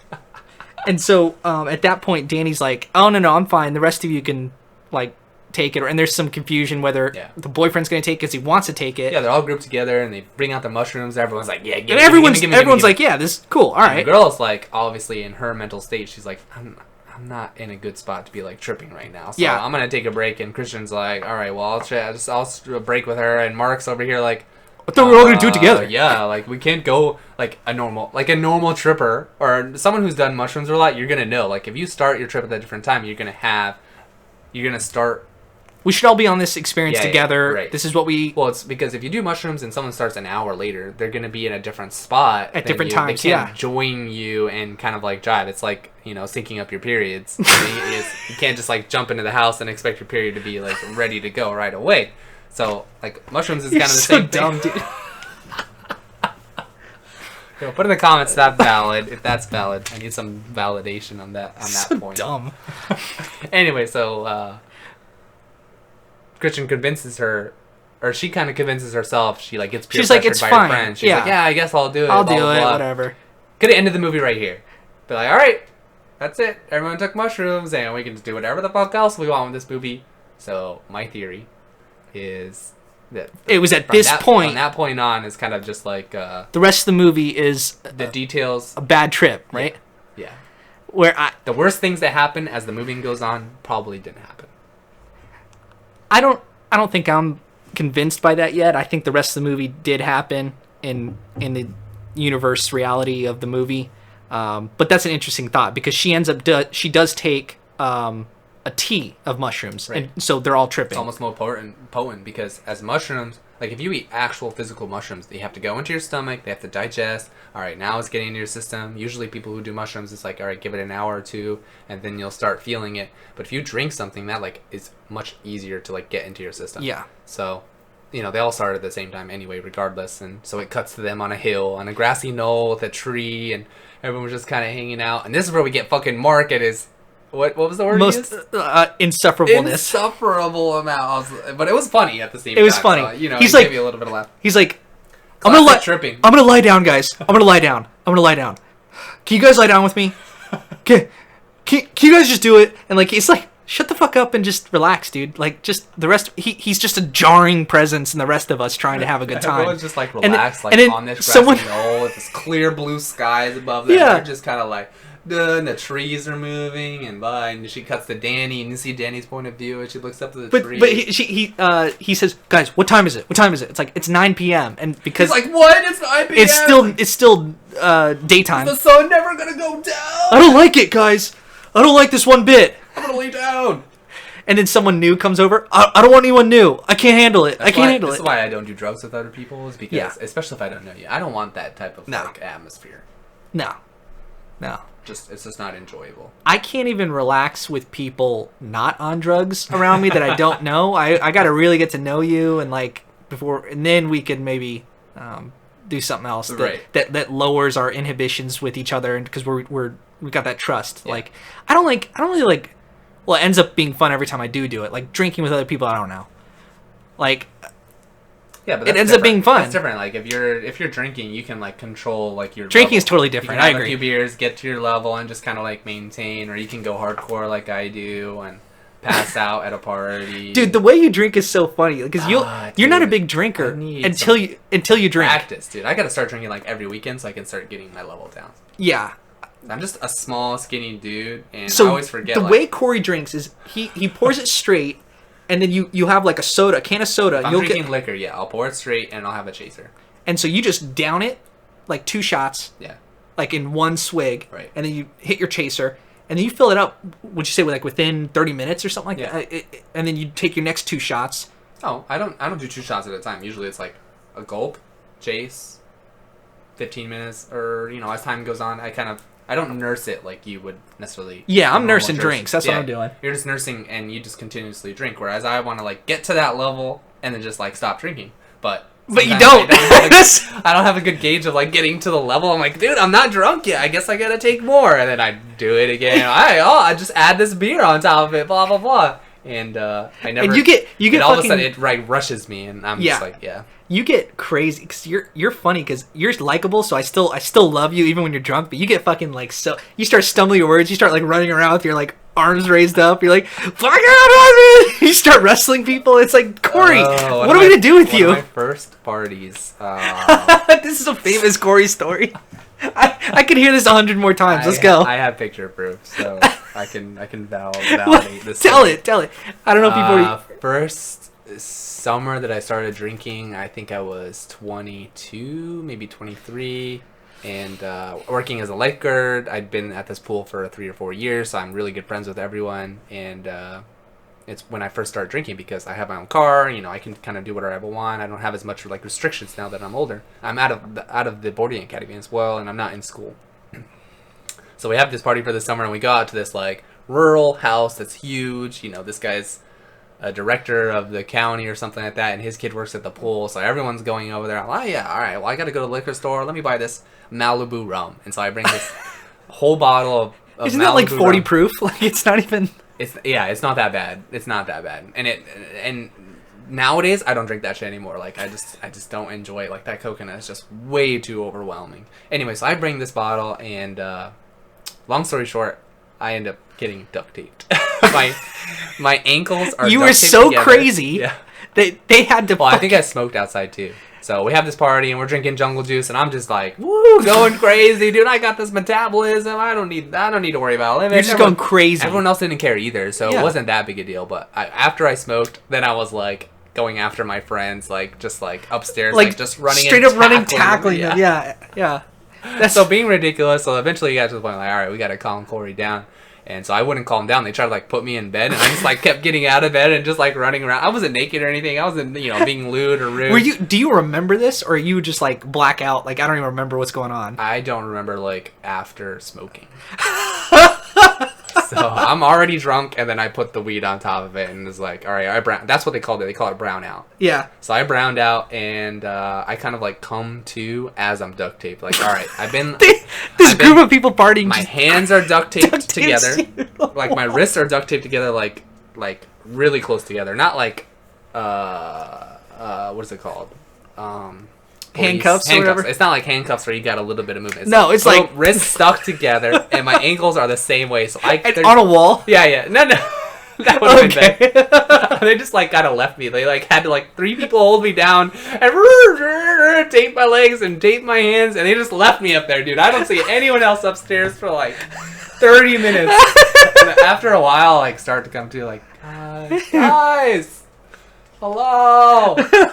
And I think I was up there for an hour or something. And finally, they unduct taped me, and I like, all right, I've had enough. I'm going to sleep. Everyone else is winding down. So that's my like good intro story of like, dude, who needs frat parties when you just go to a house? And so you definitely not at that level now, but like just a couple weeks ago, we were having some drinks, and like I don't even know if I had any. No, I must have had a few. And you like were about to go to bed, and you like stood at your desk, and you like standing up. You like saluted me or something. I was like, okay, and you just were in your boxers. You like saluted. I don't know what the fuck. And then you like stumbled back and like fell on your desk, and then you fell to the side. on your you have cards to play magic or whatever, like, or to organize your magic, and then you kind of get up. You're like, ugh. I'm like, are you okay? You just fucking fell pretty hard. Like, are you alright? It's like a sharp corner of death. Yeah, too, right. And I look on your back, and you're just like all red. You got a big scrape. And I'm just like, what the fuck? I didn't feel it. I just went to bed. And you started laughing. 12. Wake up in the morning. I'm like, dude, what happened? Oh, I'm sore. Something happened. What'd you think what's happened? on my back, dude? Is something? What'd you think happened? You asked me, like, was it carpet burn or like? Did I do some push-up last night? Yeah. Did I like exercise too hard while I was drunk? Because I remember doing push-ups like that. I'll do that occasionally. I'll just get on the ground and get your blood pumping. You were sore because of. I was like, no, you fucking fell. Like, you're like, how? Show me. And I'm like, I showed you how you fell. You're like, really? There's evidence of like stuff jarred on my desk behind it, and stuff is falling over. I was like, "Ooh, all right, well, we put some good force in there." And then that thing didn't go away for like a week and a half or two. Yeah. Ooh. But you're just hilarious, dude. I mean, I like to drink. I get drunk, but I just don't get like that. I don't think. Yeah. I really got to work on like going forward, like get to a point and stop. You're not even out of control. Like, you don't drink all the time. Right. You don't even do that every time. It's just sometimes that does happen. Like, sometimes we'll go play cards and like you'll be drunk like a couple times. This happened a long time ago. This hasn't happened in a while. But like as we're driving there, like we sometimes start drinking, like, because when you're playing cards, it's for hours, right? It's like starts at 7, you can go to like 2, 3 in the morning. And so there was one time, I don't think I started drinking, but like maybe you had a couple, and then we showed up there, and then we start the first couple rounds, and you're crazy. I mean, you're getting like showing up at the counter. Hey guys, you ready to play? Yeah. And it was like, oh my god. And maybe I wasn't drinking because I had to drive. I don't remember, but because I remember talking with Zeke or whatever, and we were just like, Zeke was like, dude, he's got to chill. Like, he's going to get his ass kicked out. Asking, is everyone okay? Is he all right? Okay? Like, Dory's fine, dude. I was like, he's good. Just let him run it out. It'll be out of his system. And you were like winning. You were. I lost my first round because I had no idea what was going on, and then I kind of like settled into it. I won. I was like, don't worry about him. He's okay. Yeah, but that shit's hilarious. Anyway. So the Mark was his name. Yeah, he's like, oh, someone new's coming by. I don't like this. I don't like this. New people. No new people. No new people. New people. He's like laying down and still freaking out. I was like, oh, this guy is be the worst to trip unbearable while you're like on drugs. No. I'd kick him out of the friend group. Dude, go somewhere else. Yeah, I'm leaving. You gotta go. That's exactly what the girl does, right? She kind of like. She's like, I'm gonna. No, what she sees is like an outhouse, like a place to like, because that's her move is to go to the bathroom. She lays down, right? She like we see this scene and she kind of lays down, and this is where we get the scene of like her looking up at the tree and really good like effects. That was really good effects. Yeah, like, look up at the tree and the tree looks like it's living. Like if you've ever done mushrooms before, LSD, you kind of like look at things and you can look at the ceiling and the ceiling is moving very subtly, but it looks like it's very fluid. And you'll like look at different lights or they captured that perfectly. Yeah. That's exactly how it looks. It looks like lit, like it's moving a lot more. There's no wind, I don't think, or maybe a light rustle, but everything's very alive. Like you look at bark doesn't move, but in this scene, everything was kind of alive, and she starts to get flashbacks. She starts freaking out a little bit. She starts like, and if you ever done LSD or mushrooms and you're not in a good mental space, you have a bad trip, and she's gonna have a bad trip, and we see that right away. She gets flashbacks of which was. It was good for us as the viewers because we kind of knew what she was seeing, but I don't think she ever saw her parents or her sister. So it was weird to me to kind of like make that connection of like, oh, she's having flashbacks of her sister attached to the hose with vomit kind of looking at her or at the camera in this scene. It's like, you didn't actually see that in person, I would assume. So the visuals were kind of weird, but it gave that effect to the viewer of like, hey, she's like tripping out that her sister died and is that when she looked died. She looked down at her hand and there was grass growing out of her hand? Yeah. And she looks down, she's like, what the fuck? Yeah.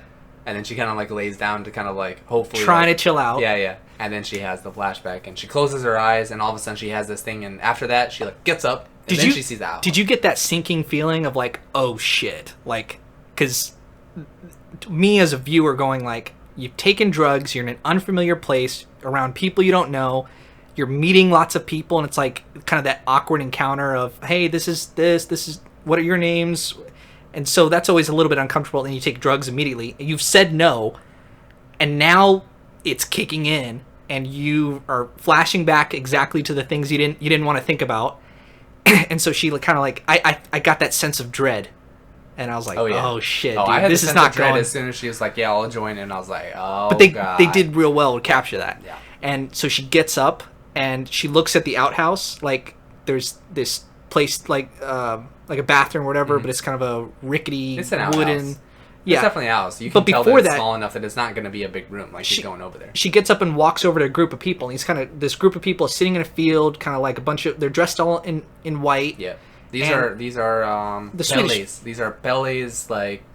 His name was Pele, Yeah, or Pele. Pele, yeah. This is like his community. So these people are all Bunch of showing up. He hippies. says that a few of them, as kind of like a rite of passage, have to leave the commune, go out into the world, and kind of experience it, and then they come back, or they come back for a certain party or whatever. Because I assume he's in school as well, trying to finish his thesis, and so he goes back for this when summer solstice, and so yeah, she walks over to this group, And they capture this perfectly, because you could tell what was being shown on screen may not have been what was really happening. It's like your LSD nightmare, your mushroom trip, like, and your anxiety, kicking like, in. all these people are Well, she talking walks about- over and she kind of like is nervous, and then they all look up at her and they're like singing songs. They all stop talking. All of them look at you, and there's a group of people looking at you, and they start laughing. Yeah. And they start laughing at her, and she like freaks out, wigs out, and she like okay, I gotta get away. And it's kind of like from her view, and Bull turns around, but like veers sharply to the right. Like she's looking for the bathroom because that's Yeah. her safe place where she can close the door, and Right. and so she runs inside this bathroom, and she like sprints. She runs in, slams the door. It's completely dark, and like she looks in the mirror, and this light source comes on, and then of course there's a figure in the back. Yeah, and she like turns around. And I was like, oh shit. Oh, and I just know what that's like. Like, Creeps. oh. I It was don't at like that it. point I wrote down bad trip horror exclamation point, because I was like, this is gonna be, It is in all caps too. dude, I was watching it going, oh man, that's Yeah, that's not something. This you is not want to gonna be experience. good. Yeah. That's- Yeah, you want she's- happy vibes when you're tripping. Like, you want to be like, out and about, or interacting with fun people, or just in a relaxed environment where you can just lay down on a blanket and kind of look up at the clouds. and the nervousness can come on, Right. but you just deal with it. Like, okay, yeah, I'm just Yeah. a little paranoid. Well, Right. you know, It'll pass. yeah, Yeah. but no, Looking there was in a mirror and you see a figure behind you. Fuck that. I'd be like, dude, I want out of this trip right now. And you like, can't. LSD, you can't. you can't when you're taking mushrooms, you are There's locked in. No sobriety. And you can't sleep either. Like, you can't just like lay down and go to bed. Right, like right. you're locked in. Yeah. It's like a downside of it, I would say. Like, if you gotta don't fuck around with them. That's like set aside a weekend. Wake up in the morning, trip for 12 hours, 14 hours, 16 hours, however potent it is, Yeah. or however much you took, and then the next day, or when you finally get to sleep, you're gonna sleep for 20 hours, and the next day you can't function anyway, so you need a day of recovery. So yeah. it's like You can function. But, I mean, obviously you're still there, but it's not a hangover. But you just got that glow of just yeah, I'd say you're still like at a 1 or 2 out of 10. Probably 24 hours to 30 hours, 36 hours later. Yeah. That was my Yeah. experience. I'd be like still like not foggy, not hungover like you said, but I always got that sense of like, oh, I'm not myself right now. Yeah. You're still like recovering, whatever Right. that is. And she like leaves that and goes into the woods, and the woods She get runs dark. out. She like leaves. I don't remember what that jarring effect like was. It her seeing that reflection and she just like busts out of the shanty and like runs into the woods, and then it cuts. And well, there's a quick shot of like the woods in like that just horror, like fairy tale horror type of woods, with them going like dark woods that are kind of going over her, and they still have the special effects going on. Oh, the weird stuff visuals. moving, the psychedelic stuff. Yeah, and I was like, oh shit, this is not Yeah. good. And then she All like right, here we go. What is she runs- gonna find in there? and then she goes black, Yeah. and she wakes up, and it's like, Christian's shaking her awake, like, hey babe, like wake up or whatever. And she's like, did I fall asleep? Like, is it the next day? And he says it's the next day, and I was like, that's where they cut. Like that's where I thought, I was like, all right, the rest of the movie is a trip. I got to be really critical of what happens going forward. Like, is this like what really happened? Are we gonna cut back to here? Like, that was kind of the reference point for me. All right, She passed out, and we wake up, and it looks like the exact same, like she just like took a nap for a couple minutes, because in Sweden, in the summer solstice, the sun doesn't really go down for about 2 or 3 days hours. are very long. Yeah, and it looks like the same time of day. So I was like, oh, she just like kind of like passed out, but no, she like must have knocked out or fell asleep. But she had like her pack with her, oddly enough, like she had. Yeah, everyone just kind of got up, and then like they didn't talk about it or anything, and they just kind of went and met everybody. Right.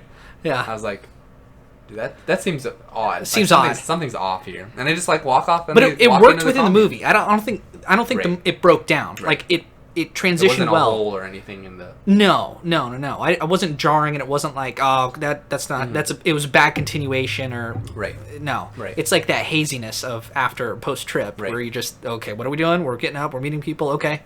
Yeah. And then they go to the actual commune itself. And the good shot here is like it shows how rural it is, or how out of the way it is. Like they're just walking along this road, and all of a sudden you just cut off of this road into this path.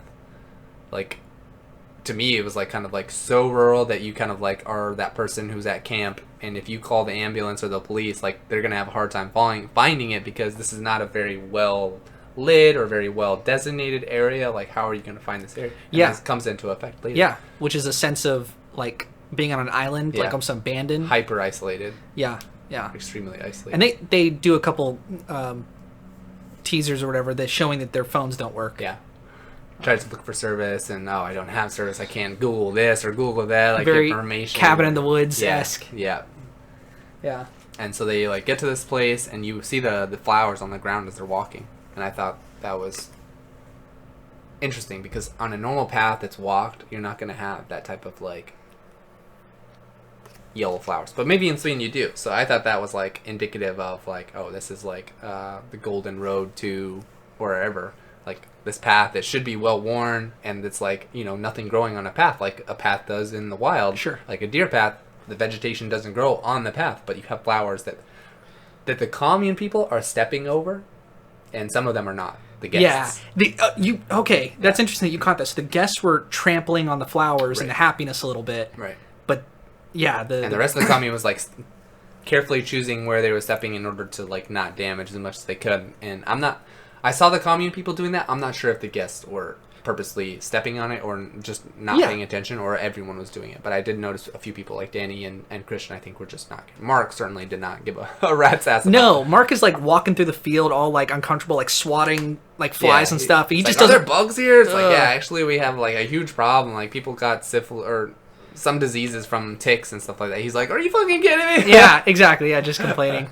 And it's kind of that like I actually got this too, where I love nature and I love taking hikes, and I was in Virginia a couple weeks ago, and the fall's coming down, it's perfect. But we went on this one trail that was like was abandoned, like middle of nowhere, no one's around, we're the only person parked there, and I got this sense of like, I mean, there could be snakes, and it's Appalachian Trail, like there could be snakes, there could be like, I don't know what's going on, and I'm trying to enjoy nature, but I got this like part of my brain where I'm just like, what the fuck could happen? Because there's ticks, there's like I'm watching there's hornet's nest. Just stay still. Yeah. Same with a bear. Just stay still. No, there's different things you got to do with bears. Some of them. Bears here just turn around and run. No, that's the wrong thing. No, you're gonna die. That is the wrong thing to do with. I think it's brown bears in the Appalachian Trail, because then they chase. Grizzlies? Whereas, what? That brown bear? Grizzlies? Grizzlies are brown. Fucking idiot. I'm just saying is. I don't think. There's brown bears, there's grizzly bears, there's two separate things. Okay, and black bears. Yeah, and black bears, yeah. But the bears in the Appalachian Trail, you're supposed to, like, sometimes you're supposed to, like, put your jacket up and Make walk away. Big. Or walk towards them and shout. Yeah. And then other ones you gotta, like, just back away slowly and just don't engage. I'm not a threat. I'm not food either. Just go about your business. The other ones, you just beeline it. You're not supposed to run downhill. Don't ever listen to what we just said and like take this. Yeah, go look it up yourself. Go look up your fucking. Check your own survival guides for authenticated advice. Corey does not have a PhD in wilderness survival travel at all. Most wilderness survival he has is playing Horizon Zero Dawn. Whoa, that's good wilderness survival. Yeah, those robots are deadly. The movie really takes its time to develop. It's eerie, it's happy, but it's definitely off. Yeah. Yeah, you get the sense of like these people are like you the first thing you see into the commune is like they walk up with these glasses, they're these All like smiles. weird fucking strawberry strings, and they give it to you. Like Mark's like, am I supposed to eat this shit, or am I supposed to hang it on my ear or on my clothes? Like there's all sorts of like little symbolism stuff that I'm sure that I picked up on like 15-20% of it, and the rest was lost to me because I don't have that PhD in history or in pagan practices or whatever. Yeah, whatever was being referenced. A lot of pagan shit. I would definitely be curious to like go back and be like, all right, let's pause here. What does this mean? What does this mean? Are these, how much can I like kind of decipher and try to figure out? The movie shows you a lot of stuff, and then they don't explain it, and it either comes up later or what they showed you could have pieced together for what happens later, because the whole movie is a setup for a ritual at the end, and that ritual is to it's sacrifice a the newcomers. festival. It's like 10 days or something, right? Like so they have a lot of They're like, hey, the next 10 days we're gonna have activities. You guys are welcome to participate in all of them. You get to watch it. And what's his name? Walter, I think his name is the one black character in the movie. Yeah, which is funny because they're no colored people. No, everybody's no white, Hispanics, Swedish, no Japanese, no Asians. Yep. Just a bunch of white blonde people. Yeah. And then you got nice, eerie William Jackson Harper, who plays Josh, and the rest of the characters are 100%. Oh, I guess you have the Indian girl, Connie, and her boyfriend. Yeah, and they're from England. And they were the Swedish Pele had a brother. The brother also brought two and friends. A few of like their peers, Pele's peers, who he's probably like 20s, early 20s. Yeah. Just finishing school, or maybe his thesis for his master's or whatever. Late 20s, maybe. Yeah.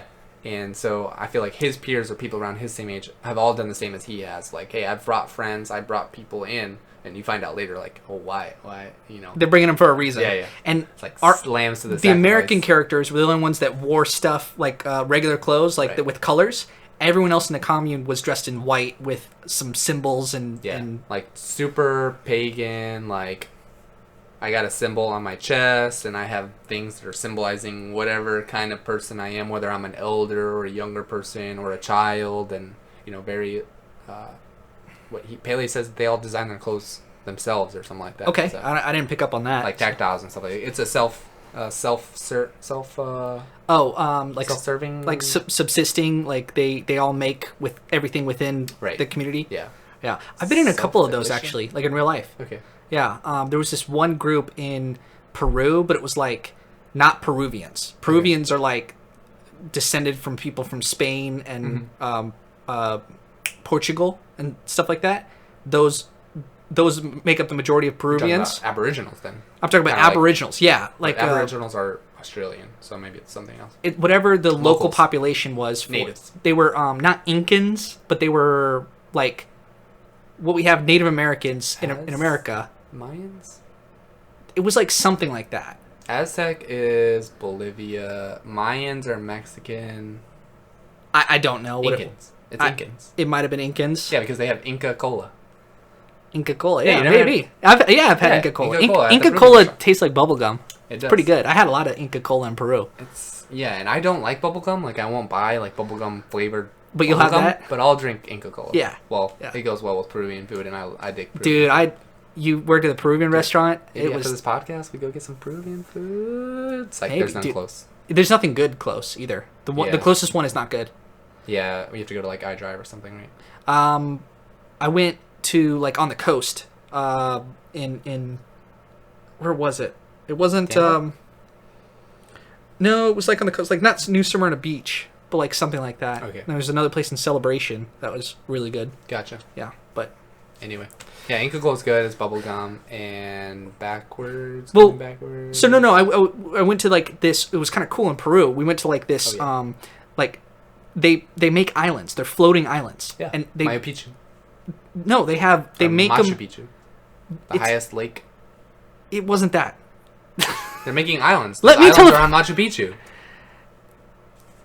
I don't think this was Machu Picchu. This was somewhere in Peru, like an hour and a half outside the city. I don't remember which city. And they take these reeds and they put them together and they make floating islands with houses on them. They like with houses on them, and they showed us how they did it. Is it? Yeah. Okay. Guaranteed. Okay. And the fact check me. No, I'm not going to. You're right. I'm not talking to you. I'm talking to them. Okay. All 0 of our viewers. Yeah, and so they were like indigenous culture. Right. So, but anyway, so the Swedish part, that was kind of interesting that they were all kind of happy, and you kept expecting them to be like, okay, someone's gonna be mean or rude, or they're gonna be like creepy, or no, they played it pretty straight. Like something was still. They know what's off. going on, right? Like all of these people in this commune know that the previous times that we've done this celebration or whatever, there's sacrifices. Everyone gets to live except 2 people who volunteer, which we find out at the end, and everyone else almost who shows up is probably gonna die. So they're like, yeah, we're gonna do whatever we need to do to keep up appearances. But they don't give that away, right? You know, like it's not like you and I could have. You're predicted not like that. smiling at a guy like, ooh, you're gonna taste real good for dinner. No, you're nice and chubby or whatever. None of that. They play it straight. Play it straight. They're very welcoming, and even because the reason I say that is because the Americans are like off-standing, they're like off-putting, like, oh, sorry, they're trying to be polite, and the Swedish are just still nice and everything. So they didn't break the. We're just friendly. They looked exactly like they were just as friendly as they were putting off. That's exactly what Pele told his friends. Is like, hey, this is a great commune. We're all very close knit. This is my brother. This is my sister. We were born on the same day, or blah blah blah. Yeah. Which is weird too. Like if you go back and think about like, it wasn't his sister. He just called it his sister. Yeah, but they were born on the same day, so they call each other sisters. But how are 2 babies born in this commune on the same day? Like that's also something that was like, it's a mystery. Yeah. Because the elders die, and that's because one of them is pregnant, or that's just how they timed it out. Like we have this baby, and then we kill the elders, sacrifice their life in order for the rest of the community to be able to thrive. But you only have 1 baby, or even when Christian has sex with the whatever her girl. Oh, and yeah, so there's only that's one way person later on. pregnant. Like so, it's weird that they're not twins, they're not related. But they're born on the same day, so it was kind of like I didn't think that's about it. interesting to think. Do you think they have like a set population, and when they bring people in? I wouldn't doubt it. Yeah, because he said that they sometimes bring in outsiders in order to keep the incest from being a problem, but at the same time they also do it on purpose so that they can have their I keep thinking of 300. What's it? You know, the guy that portrays them? I don't remember his name. Oh, I don't remember. But he looks the same. It's kind of like he's really messed up. He's handicapped. They have a shot. They have a shot of an not incest. It's like like what's it called? That messed up person with the grotesque face. Like the medical term for it? Yeah.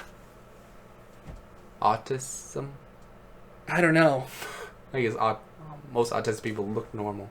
Yeah. They don't act normal, obviously, but they look normal. Whereas this guy had, like, grotesque disfiguration on his face. Like, his lips are 10 times the normal size. And really ugly. That was jarring like, when they showed that. Very grotesque face. Yeah. So there's a medical term for that? Yeah. Interesting. We're not smart enough. We're not smart. I just don't remember. Let's call Jolie right now. Hey, Jolie! What's it called? What's it called? That movie you know, didn't see with us. Brothers and sisters and cousins all bang each other a lot. And what's that called? So you're super familiar with that in Florida. Just kidding. We love Florida. We love Florida. We're just not from here. Yeah. Let me make that very clear. But no, I don't think anyone from Florida's from Florida. A couple people are. Most people come here. This is actually my like state because it's like Spanish. Yeah, dude. Non-Spanish. There you go. I'm related to most of these. You know, Jolie's a fourth Taino, which is what does that mean? Taino means the indigenous people in Puerto Rico. They're much darker. Mm-hmm. Yeah. So that's why she doesn't tan. She does tan. She doesn't have to. She doesn't have to. Yeah, that's correct. Yeah. But Anyway, so we get into this commune, and all of a sudden, now we start getting the images. Like, he's taking them on a tour, and you kind of see, like, how the outhouse works, and these kids are, like, running by, and it's, like, kind of, like, very, it's like very a paradise. sinister, almost, like. Yeah. No, like, I didn't get it, like, oh, this is normal. Like, these kids, all of these groups of their whole youthful population of children, and there's, like, different age ranges that Pele breaks down, right? It's, like, 1 to 16, and then 16 to, like, 32. It's like 1 to 22, 22 to 36, 36 to 72, 36 to 50, 50 to 72. Okay. Roughly. Okay. Yeah, and you had the kids have innocent free will. Then you have work or No, it's education. No, it's like exploring the world. Oh, exploring the world. And because I thought that was funny because they don't start working until 30s. Yeah. And I was like, you fucking Europeans, you don't start work until you're in your 30s. Yeah. And then you're in the workforce. So you're like responsible for like keeping up this self-sufficient. That's the word. Self-sufficient. I feel like I said that. You didn't. I feel like I You did. said sustaining. Same thing. No. The verbiage is Whatever. very important here. Whatever. I pride myself on my vocabulary. Dude, I'm about to say shitty. let's pause this, go get a drink, and then come back. Get a drink? Yeah. Like what? Like a little thing of vodka or something. Oh. I actually have to get a haircut. Oh. Okay. At what time? 6:30? Yeah, 20 minutes. All right. We'll go for another 20 minutes, and then we'll Okay. come back and Sure. Yeah. Get a drink. yeah. Oh, and then you see back to the movie. You see them taking a tour around, and you see more and more of like the different things, and there was a lot going on, so I wasn't able to like focus on one thing or make it something apparent. But what I do remember is them looking at the tapestry. Yeah. And so the information that I got previously from friends about the movie and seeing that tapestry, I was like, oh shit, here we go. I see it coming on. I kind of like turned around and looked at you, and you're like engrossed in what was happening. I was this poor guy's none aware of what's about to happen. I had no idea what was going to happen. And you see like this picture, like the most jarring one for me is like this picture of like a vagina, a hairy vagina, Yeah. and there's a knife cutting the hairs. I was like, oh, I remember this shit. It's a lady who likes detail. the guy, or like some of the tapestry was like 6 panels. It was like 8.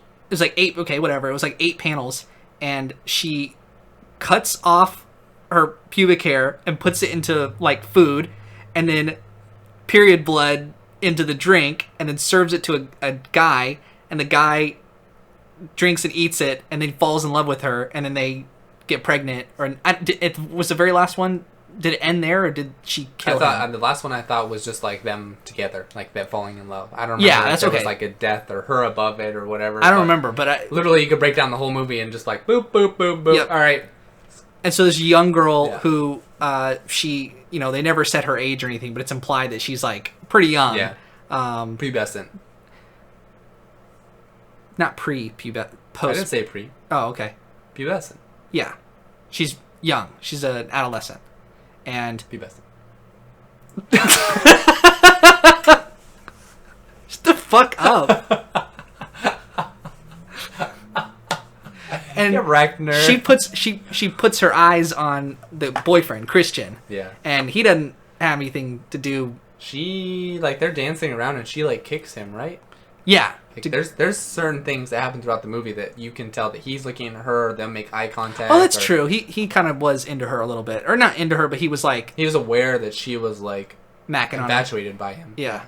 And she leaves a stone underneath his bed. Yeah, it's like super creepy, like, oh shit, is she like cursing him? It's like, no, it's actually a love potion. Oh, it's okay then. This girl just wants this guy to fuck her. Yeah, and like, they kind of actually... They kind of act like it's no big deal. Yeah. Like, even the Swedish people act like... But it... Dude, Pele does such a good job of, like, maintaining, like, dude, yeah, you guys are just here for fun. Don't worry about this. And then they get to the elders, like, at the cliff. That was a huge scene. Fuck. And these people are super important. Like, you see them walk out of the forbidden house. They walk up real slowly. Everyone's still standing, waiting to eat. And they sit down and they wait for permission and blah, blah, blah. And it was, like, mirrored later on by Dani at her dinner. They wait for her. They wait for these guys. And it's like a man and a woman who are probably in their 70s. They were 72 is the implied age. Yeah, 72 is when... Oh, yeah. And this is where Pele like goes into the house and shows them their like living accommodations. And you see even more imagery on the walls of just like... I don't understand how these visitors didn't go up and look at these walls and be like, oh, well, why is someone dying here? Or why do we have a vagina and cut blood here? Or why do we have, what's going on? This cursed look fucking, like, glyphs, and the black guy is, like, doing his thesis and all this stuff, and he can read one of the random sides, but he can't fucking look at the pictures on this wall in your living quarters and understand that something crazy is about to happen? I think he took pictures or something when he first came in. He was looking at the wall. I'm pretty sure... I don't think he was taking pictures, because he had to ask to take pictures... of some of the stuff. Oh, no, no. I guess he asked to take pictures of the opening ceremony, and Pele told him do it discreetly. So he was taking, snapping food photos, but, I don't know. Maybe he was just so engrossed in the fact that, and that's what you can normally assume about someone who's trying to do a thesis on a subject is they're going to kind of get lost in the fact of their study. Like, you're not going to pay attention sometimes to, like, take things into context. You're just so engrossed in trying to figure out what you want to write about and getting all the information on the paper and, document. And then you don't take a step back and be like, actually, wait, we can't leave here. We can't get out. My friends are disappearing, blah, blah, blah. Yeah. And so they get into this house and, like, you kind of get the first time of, like, there's been 30 or 40 previous Midsommar celebrations, and each of them has been the May Queen. Is that what it is? M-A-Y, May Queen? Yeah, I think it's the May Queen. Okay. Yeah, and you see these pictures, and that's foreshadowing as well. And they have images of all the girls in sundresses with a crown of flowers. Flowers, yeah, dancing around a big like summer like pole. It's almost like a cross, but it's not quite. It is a cross decorated in flowers, right? Sure. Yeah. It's a cross figure, but was there something at the top that kept it from being just like straight up Jesus? Yeah, there was some circles, like two circles. I don't know what it means. Okay. Just some symbology. Some more symbology that was lost on probably a vast majority of all viewers. Like, unless you're, again, like me, a PhD in Swedish culture and history. You knew everything. Yeah, and so they have this succession of like odd encounters. The movie takes its time. Yeah. I mean, it just does not rush through anything. Yep. But I appreciated it. Really good shots. Nothing creepy without being visually creepy. The most jarring point was when they showed the little bastard kid with all the... When was the first time we saw him? When he was reading... It was pretty early on. The books? Or when he just like happened to be like somewhere and he just like looking at the new guests coming in and you just get to see it again. And he's drawing something. And then he's painting something. Painting and and it turns out that's like a pans prophet. up to his face and you're like, oh! Yeah. Who the fuck is that? Yeah, very Hereditary-esque with the ugly girl and and Informed. then the most shocking scene where it's like, holy shit, this movie's gonna get really intense from here on out was when they had the old people, the ceremony. So the old people again come into the dinner, and the dinner, everyone's respectful of them, and they're like trying to sit down. Everyone waits for them to eat, or even, and they sit down, and no one moves, no one's moving. It's real quiet. There's no music. It's very just focused on them, and you kind of take panoramic shots of what's going on around the people, and no one moves an inch. And the visitors. This is where all the extras just straight face. Yeah. Everyone's playing it cool, except for the Americans are kind of like. And you got all age ranges. You got the kids. You got the adults. You got the travelers that have come back, and you got the visitors. And the visitors are kind of like. Mark grabs for his drink and starts drinking, and it's like and poking just at disrespectful. His food and blah blah blah. And he's like, "This tastes like shit. Is this what they're supposed to eat here?" Blah blah blah. And these elders are like, finally sit down, and they kind of look at each other, and it's like, what the fuck is going on? And then they grab their things, and all right, everyone can eat, and then. We go to the ceremony, then it which was an awesome set on a cliffside, and everyone's standing below looking. I wonder up. if that was shot in Sweden because I didn't recognize the terrain very much. Like barren. I didn't think it was. I don't think it was green screen or CGI or anything. It looked like a real location. Right. And I mean the location was very well lit. Yeah. I mean, it was middle of the day, but it was odd to me that it was like cliff with no like greenery. It was almost like a dead. It's like a rock quarry. Yeah. That just didn't have anything growing or anything like green around. I mean, maybe there was a tree in the background or whatever. And so you have this real slow. And as soon as I saw the cliff, I was like, I know what the fuck is going on. Yeah, and the buildup was crazy. Are looking up at this cliff, and there's no one up there. You're like, no one's reacting. What the fuck is going on? The guests are like, or the visitors are like, what are we? Why are we here? Blah blah blah. And I knew it was coming. Yeah, I didn't know that this happened, but I was able to like put the pieces together. I didn't know until the old lady jumped off. And fell and just her head dashed. Face. She was like doing a 10-meter dive, right? Yeah. Like I would have given her a 10 out of 10 for technique. Like you didn't move, your arms were outstretched like Jesus, and you just went down and fell head first into this 5x5 diameter rock at the ground, and boom! Dude, I love that they showed her face, like her head. It was like cut from the audience standing back 100 meters or so from the cliff, and you see her falling down, and all of a sudden it cuts to close 10 up. feet away from this rock, and she smacks boosh, like a pumpkin, like a smashed pumpkin with a bat. Like, oh, ooh. It's very... That's the scene where I would like to be in the theater. Like, that would Yeah.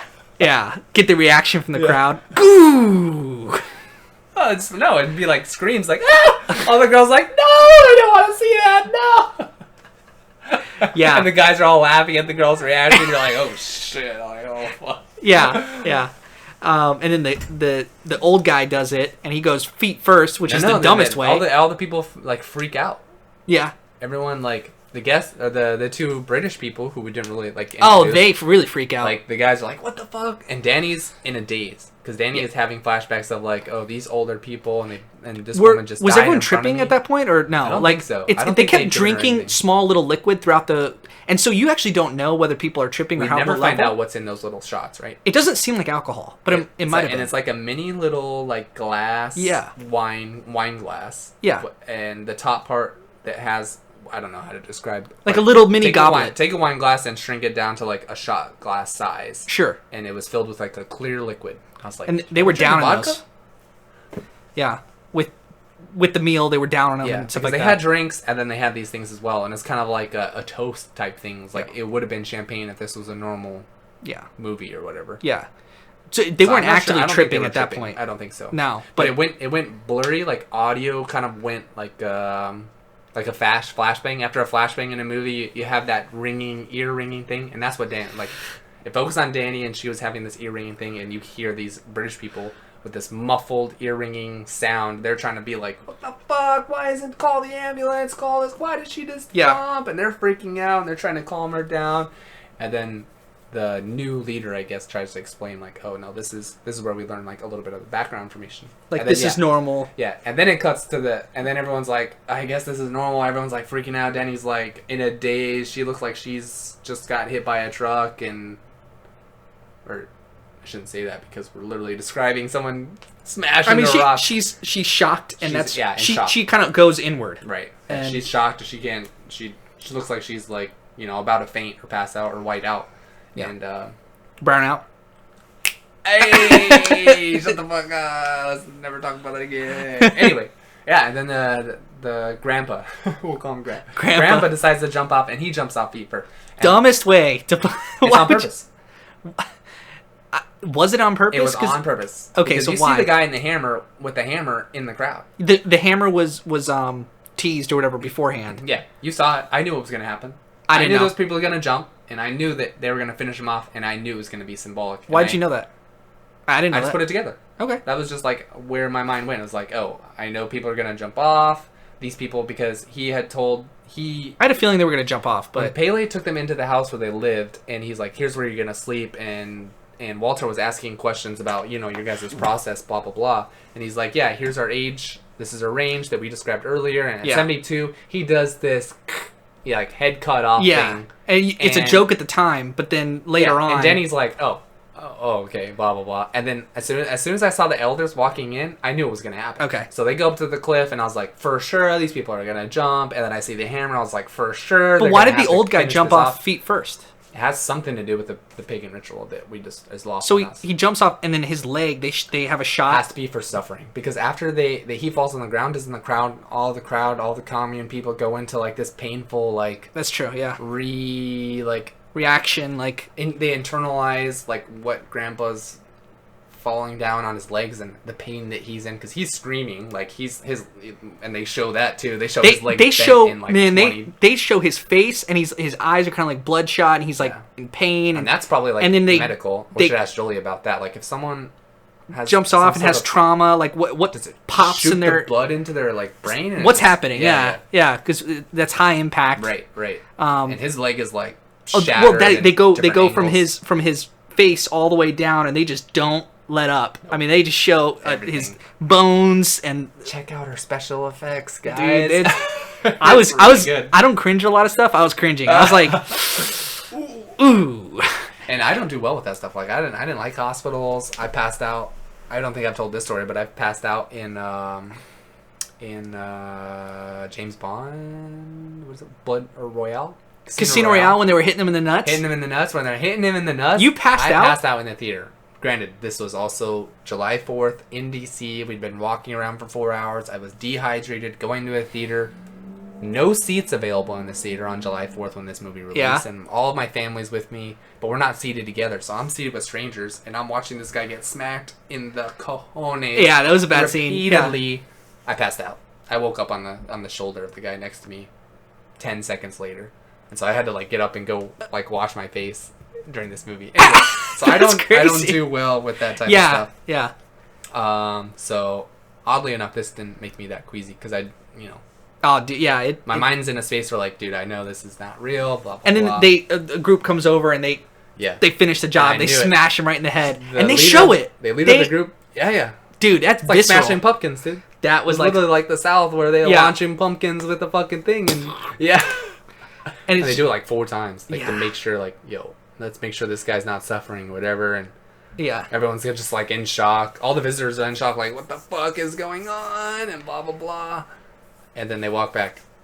They just casually walk. All right, that was the end of the ceremony. All right, we're gonna have fun. We're gonna do something else tomorrow. All right, guys. yeah. And the visitors all like, what the fuck just happened, and I think I lose track mostly of what happens after that. Yeah, anyway, we'll take a pause.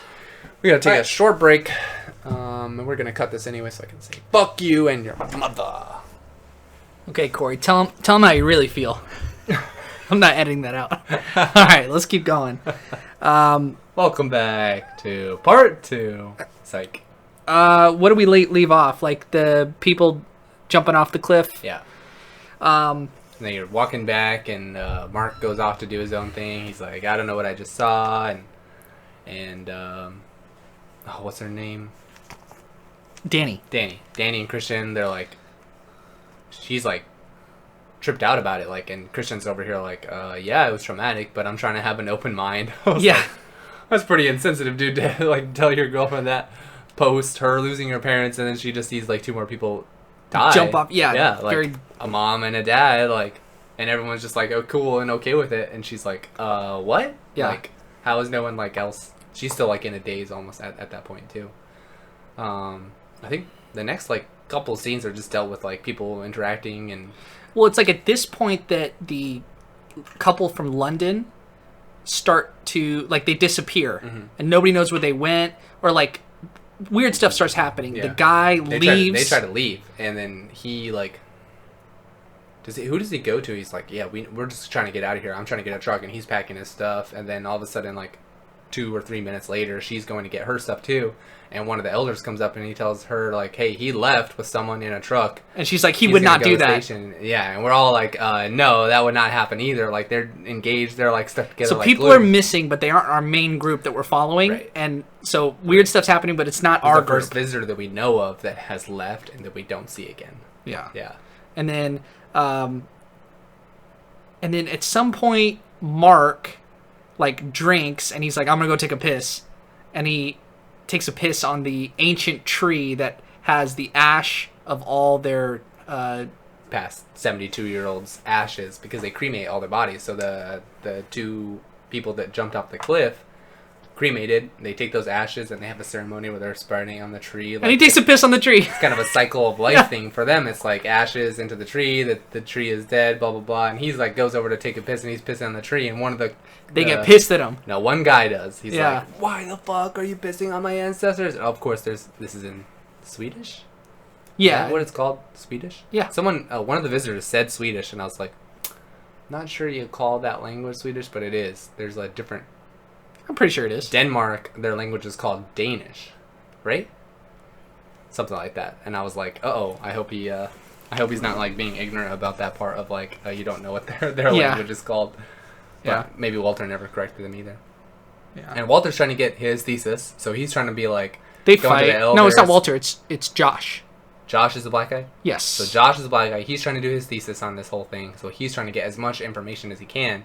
And then Christian decides, like, after he sees this death, he's like, I'm gonna base my thesis on this too. And they have their clash of like, dude, really? Like, I've been spending 3 years on this, and you're just gonna jump onto this because you think it's like interesting? Like, what kind of friend are you? And they have a falling out because they don't talk to each other. Dani keeps asking Josh for sleeping pills. Yeah. And she takes those pills, and then like weird stuff starts happening. Yeah, she has a bad trip one night too, right? Where she like wakes up and everyone's gone, or all of her friends are leaving, and she has like this panic attack. I don't remember what happens after that.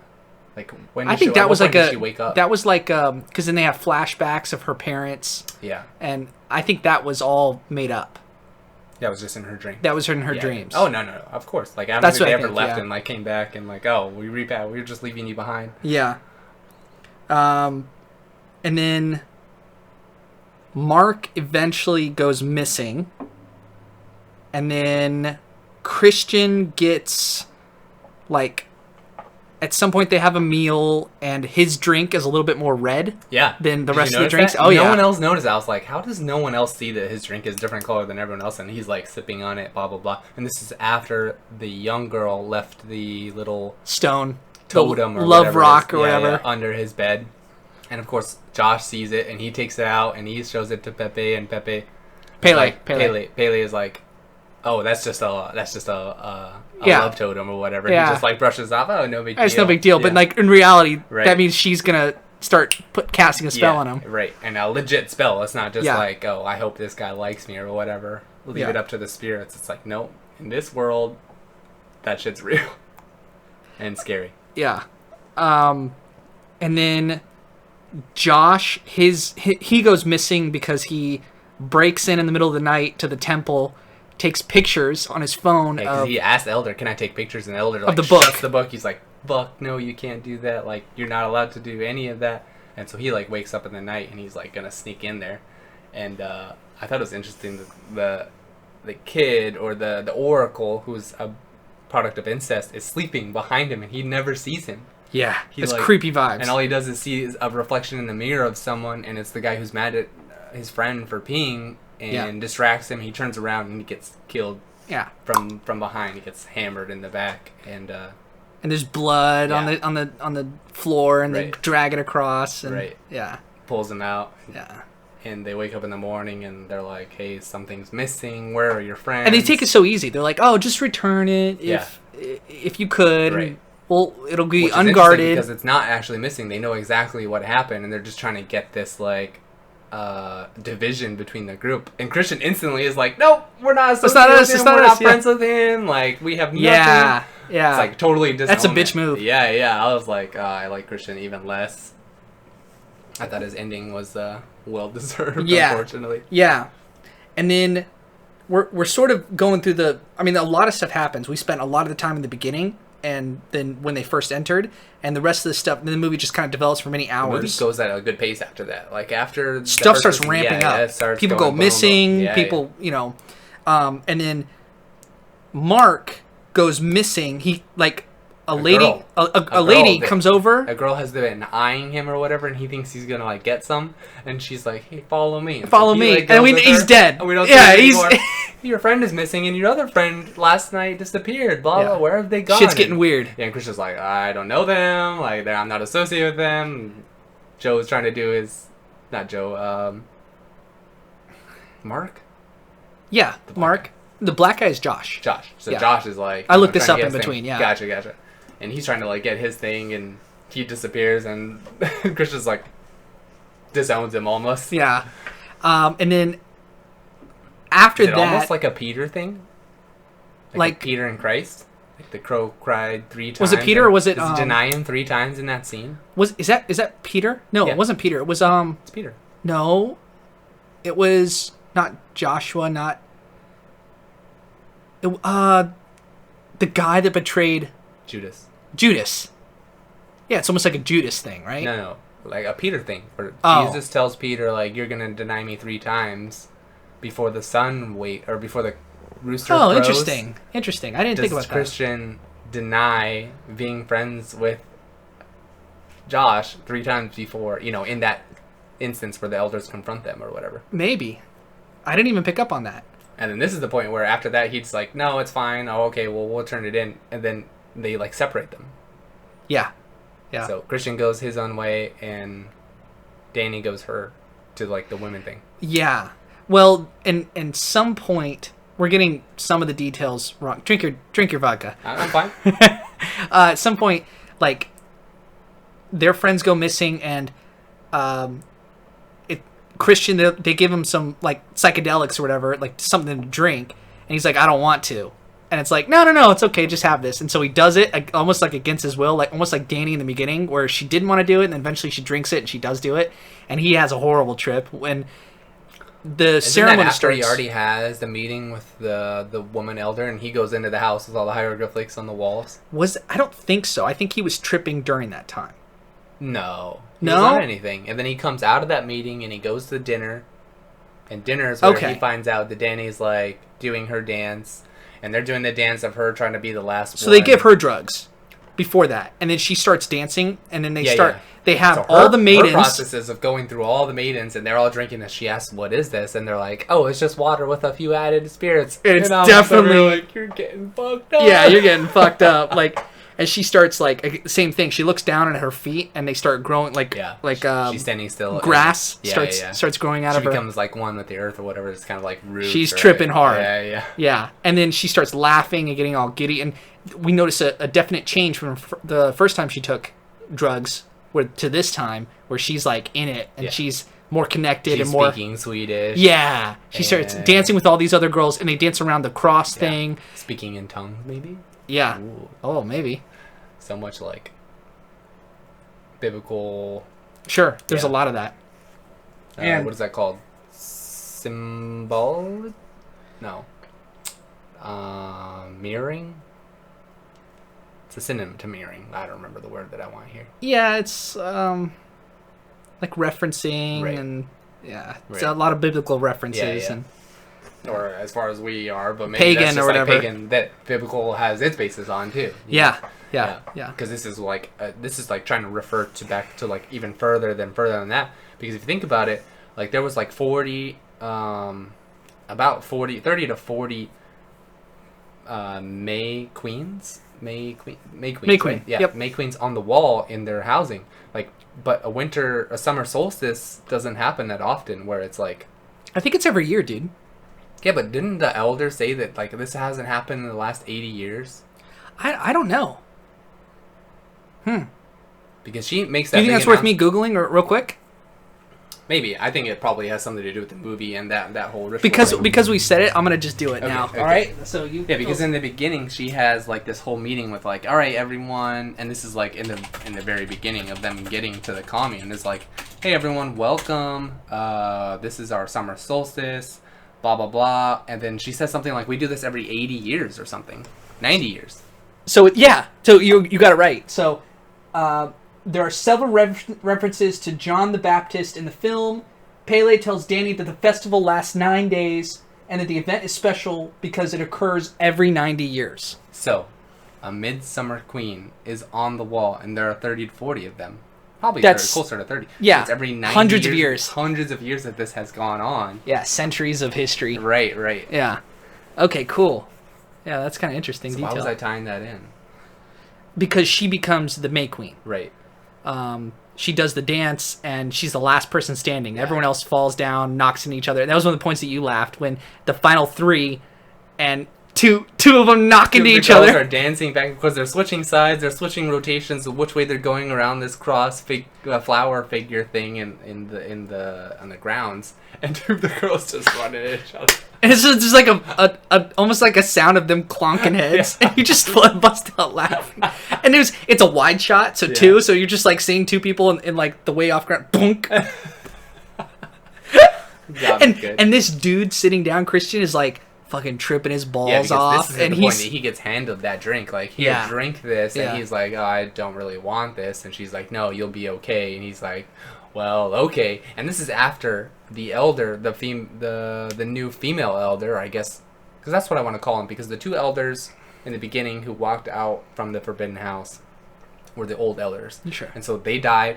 Now there's new elders, and the woman says she wants to have a meeting with Christian. Christian walks in this house like sitting like super closely. They're less than a foot away from each other, and she's like, Maya wants to fuck you, and he's like, I don't know if he like responded, or is that just where it cut, and he was just like, oh, what happened? So he goes and sits back down, and he's like, what's going on? He's looking at the girl that she was talking about, and he's freaking out. And then she gets the May Queen, and they do this weird shit, and she sees her mom, Yeah, no, there's a lot of weird stuff Yeah, after yeah. she becomes May Queen. She becomes May Queen.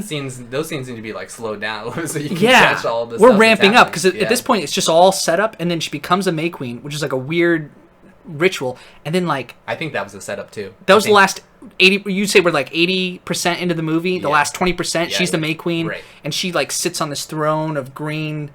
What was it that you were gonna bring up? You were gonna. I think that those other girls that were in that circle with her, that was the setup. Like You all think of so? them are kind of like da da da. I think everyone wanted to be and May they run Queen. into each other, and that was on purpose. And eventually they all Maybe. fall down, and she's the last one. It's I like, don't think so, that's actually. Totally staged. To As make I'm the thinking girl. about it, I don't think so because she earned her position. She came from the outside. She played by the rules. She took the same drugs that everyone was on, and then the fact that she was the last girl standing is like the strength of her character, and that's the change. I don't think it was a setup because this movie is kind of like the change we see is with the main character is she was kind of not weak-minded, but she had like the world was bigger and it was bigger than her, and she couldn't stand up against Right, it. right. But then we see this transition of she becomes a May Queen. She does everything. She has a good trip, quote unquote, where she is able to do everything She starts correctly. to feel like she's a part of the community, and it's Yeah. just like back to Pele. She's winning. She's Pele saying, "Hey, I lost my parents. I became part of this community." Exactly. Yeah, And now she's really doing the part of same it. Thing. Yeah, yeah. yeah, and that's her character arc. But her becoming the May Queen has negative consequences for her friends, clearly, and for her boyfriend, who is used like. Well, I want to stay on the scene first before we get to what he does. Okay. She's sitting at the end of the table, fucking tripping, and it's so subtle. She's still tripping on the drink that she got before her competition, I guess, to be the last one standing, and she gets crowned. And I thought it was interesting that all of these like commune people, after she won, they're all like, "Thank you," and like, "Oh, please." And I thought, like, the thought that went through my mind at that point was like, "Oh, this girl, they're thanking her because none of these other girls had to be sacrificed or whatever. They don't have to take the burden of whatever she's about to do. Thank God this outsider did this and won, so that the people that I know won't be." But she didn't get sacrificed in the end. Yeah. She made the decision Yeah. on who to sacrifice and what to do. Right. And they give her a lot of respect. Like nobody at the table picks up their drink until she does. She does the same thing that the elders do at the beginning of the movie, and everyone waits for her. She sits down, and it's a very another like scene that's very like drawn out and slow, and it's kind of like, all right, we see exactly the same thing we saw in the beginning, where she has to sit down, everyone sits down, and everyone's normal except Christian, who's all fucked up on his fucking drugs. Christian and seeing the psychedelics he on the is table. not He's having a seeing good the time. Psychedelics on the table. The whole time this fucking flower crown thing is fucking moving. I'm like, dude, Perfect what the effects. fuck is going Perfect. on here? So subtle. Yeah. Right? Like her, and because they replaced her crown, it was like a smaller crown with flowers on it that all the girls had. Right. And then because she wins the contest of the dancing around, which, by the way, there was something, there was like a dancing plague at some village, like historically, where it started striking. It's Ring Around the Rosies. Yeah. Ring Around the Rosies is literally a pagan like type thing that we have adopted into like normal society. Yeah, and kids it used to do be, that. It was like Yeah. trying to get rid of the devils around, and it's like super pagan, like related to Halloween type shit. Yeah, exactly. A lot of throwbacks and references to that. Right. So but there was like some plague in some English village like hundreds of years ago where people got the dancing plague, where they were dancing and laughing until they died. Like, but she's the last person standing. She's laughing. They referenced some god that I wasn't familiar with. I didn't know it either. That she talks about in the beginning of like, we do this because he cursed us hundreds of years ago. We do this to like honor those who fell prey to him, or blah blah blah. So Sure. whoever is the winner is the person who gets to banish something. I don't know, something about. And you and I some sort of god. talked about that afterwards. We're like, it's probably based in some Yeah. truth, like some mythology that we're just not That's familiar hundreds with. of years ago. Now that we know that the summer solstice is every 90 years, it's like, oh, this goes way way way back, because this is based in now times, so the 2000s, and there was at least 30 names on there. So what? That goes back 30 centuries, which is what?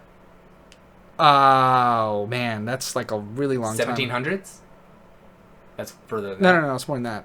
Yeah, I'm dumb. Sorry. That's like what's 30 times 10? 3,000 years. 1000 BC. It's like 3,000 years roughly. It's Yeah. like 2,000 what? 700 years. Yeah. something like that. So 1000 BC. Yeah. So it's like so that would fit right in with like a pagan, hyper pagan ritual or like. But the scenes that were subtle were she put on this crown of flowers, and the flowers are kind of like moving. One or two flowers is just like a sunflower growing, and it just keeps like breathing. Kind of reminded me of Jumanji a little bit, like this nature chaos. And there's something there about feminine energy. It's Gaia from the earth. She's touching her chair, and it's like moving with her and living. It's kind trippy. Of thing, and everything on the table with it's a full playset table, like plates, centerpieces, glasses, shot glasses. And it's all outside, by the way. This whole movie's outside, so it's like middle of the day, sunny, creepy things are happening. Dinner's almost ready type thing. Yeah, and then they have some sort of. You're not sure if it's like a pig or if it's some sort of meat or animal. I thought it was a human. You thought it was a human. It was a human. You thought that they were sacrificing people and eating them. Yeah. So the previous meal, they have like these meat pies. Yeah. And this is after both the British couple are missing, and Walter, or what is his name? The black guy's name is Joshua. Josh. Or Josh. Who's the annoying character that we don't Mark. Mark. So Mark has disappeared. Josh has disappeared, and the English couple have just disappeared. And I was like, yeah, they're definitely eating, because he finds a hair in it, doesn't he? Christian finds a hair in his pie. Yeah, but that was the that's the literal young girl's hair. I gotcha. Yeah, the young girl who wanted to cast a spell on him cuts her pubes off and feeds it to him. Yeah, I guess they could be eating like the livestock that they grow on their self-sufficient. Who knows farm. what they're eating? But it's kind of like in the corner of the frame, and it's moving, and it's like trippy moving. It's like acid, psilocybin moving, and it's just like, and everyone's just eating like normal. And again, the extras are perfect, and just poor little Christian. His eyes are like pupils super dilated, and he's just trying to get through this meal. And he's looking at Dani like, what the fuck happened to you? How are you May Queen? Like, is this really happening? And she's looking at him and sees him looking at the girl. And then eventually the girl gets up and leaves in front of this whole fucking, like, 50-person long table. One girl gets up and goes into a barn. And Christian kind of, like, looks at her. And the matriarch kind of looks at him as like, you need to go over there, blah, blah, blah. And he's like... Kind of two things happen, right? Yeah. So the May Queen goes and has her little... concluding character arc. Right.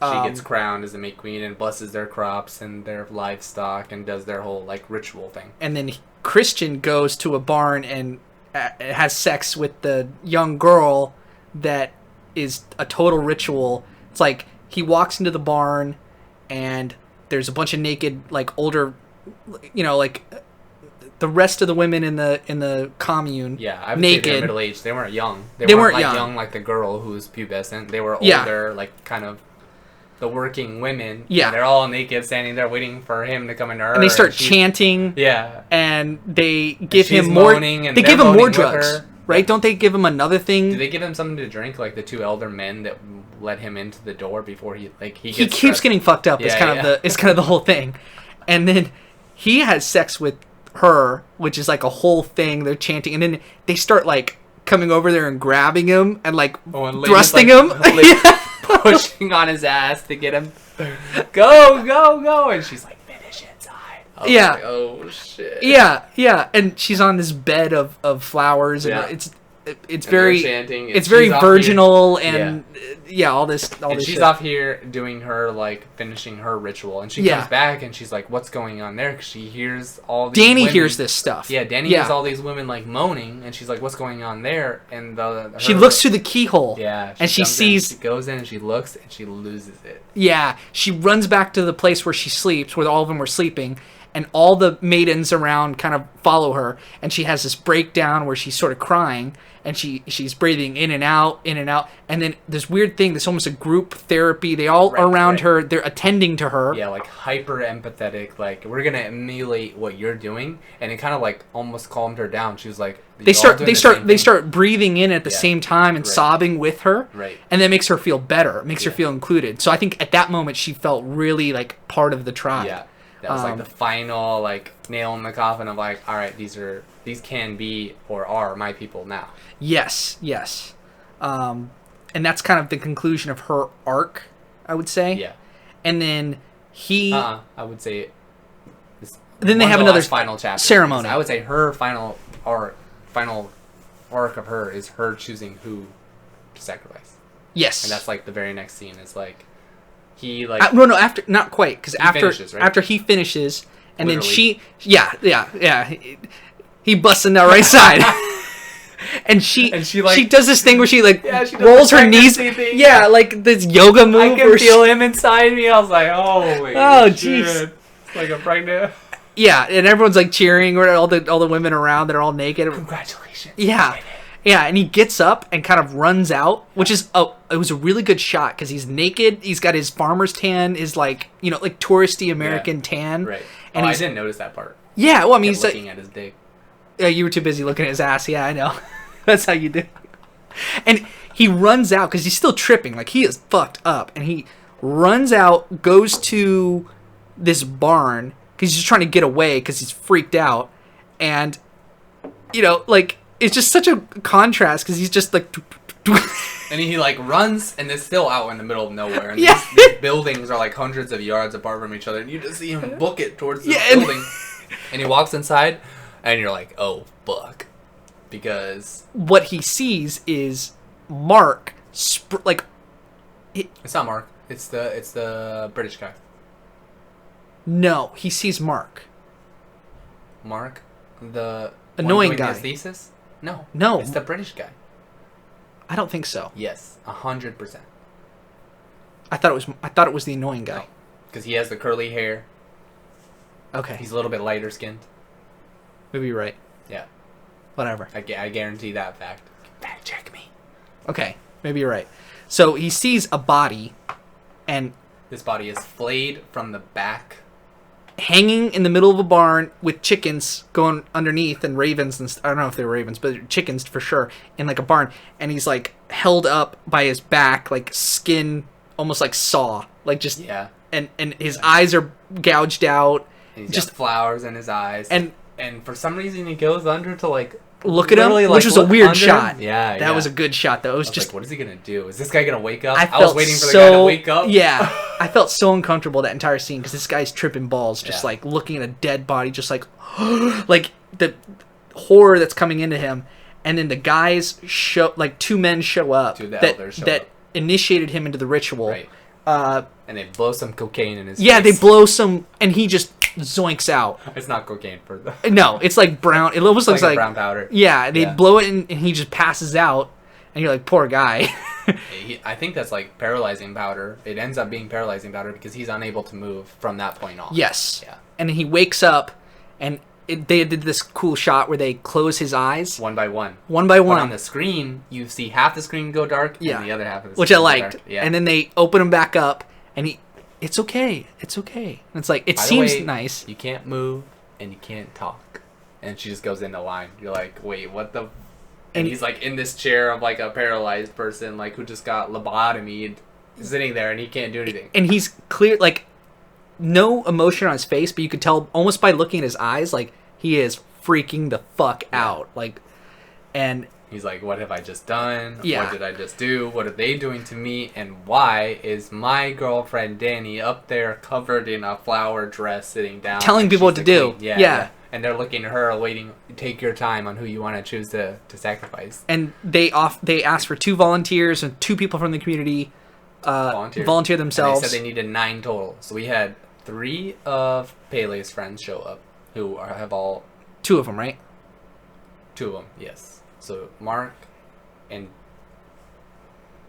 I don't remember the people from London. I don't remember their names. Yeah. So those 2... Her name is Connie. That's the only thing I remember. Okay. So Pele's 2 friends.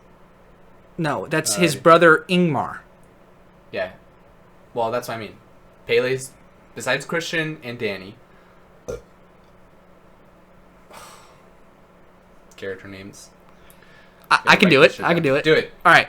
You've got the 2 people from London. You've got Josh, black guy. You've got Mark, insufferable.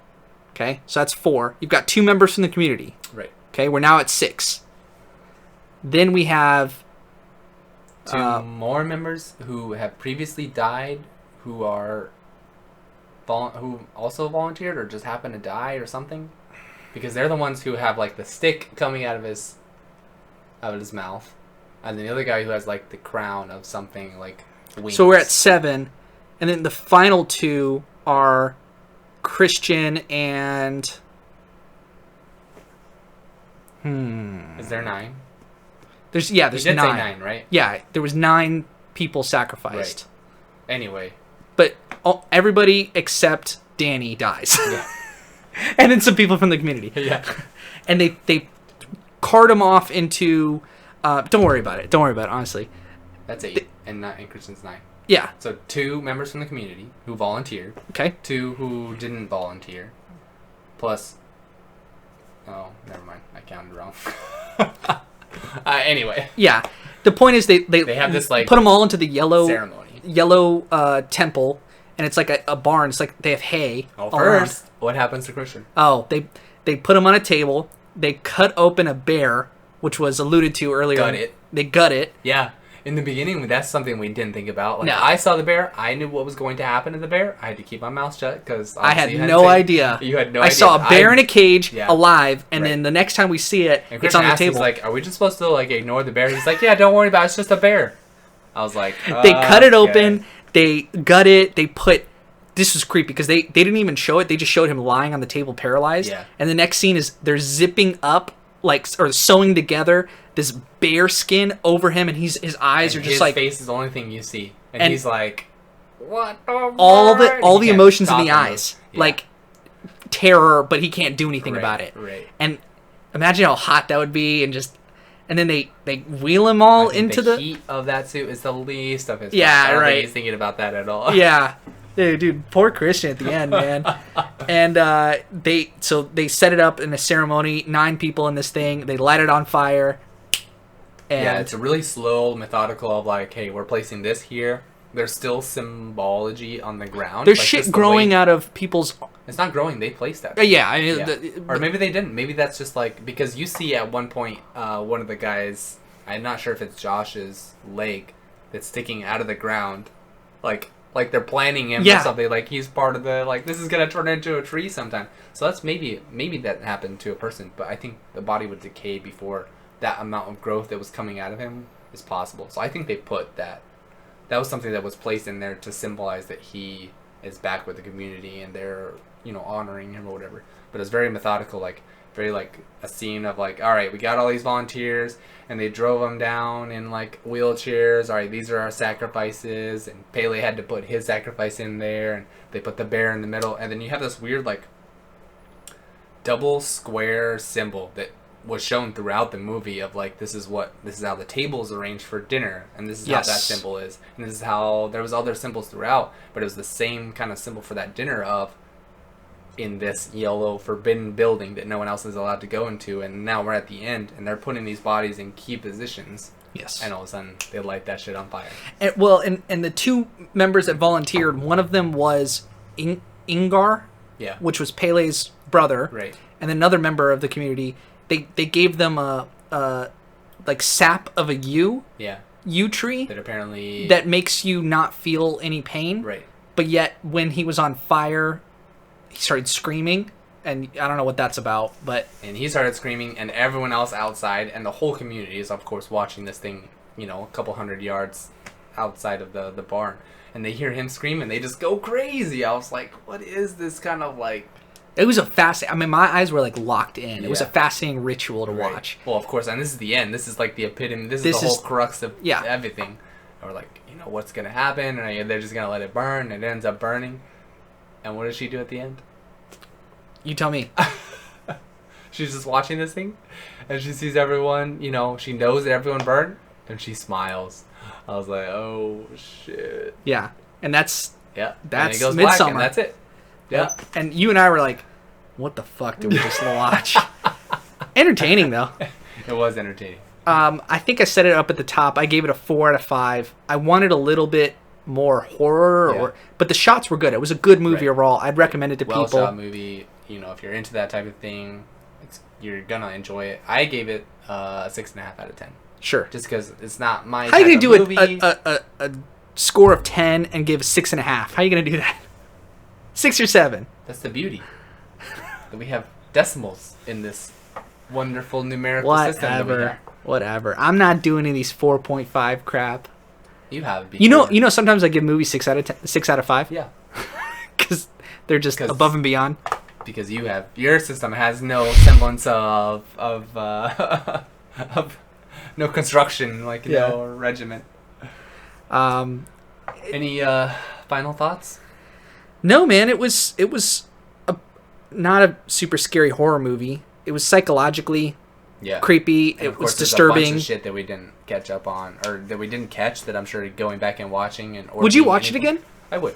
In the future, I would like pause it. I would do some sort of like, all right, let's pause here. What does this mean? Let's do some research. Can we figure out what he's Google trying it. to allude to? Yeah. And hopefully people have found it valuable that we talked for 2 hours and 20 minutes on talking about it, because we go off on tangents, and hopefully that's part of the... Hopefully it gives you some insight.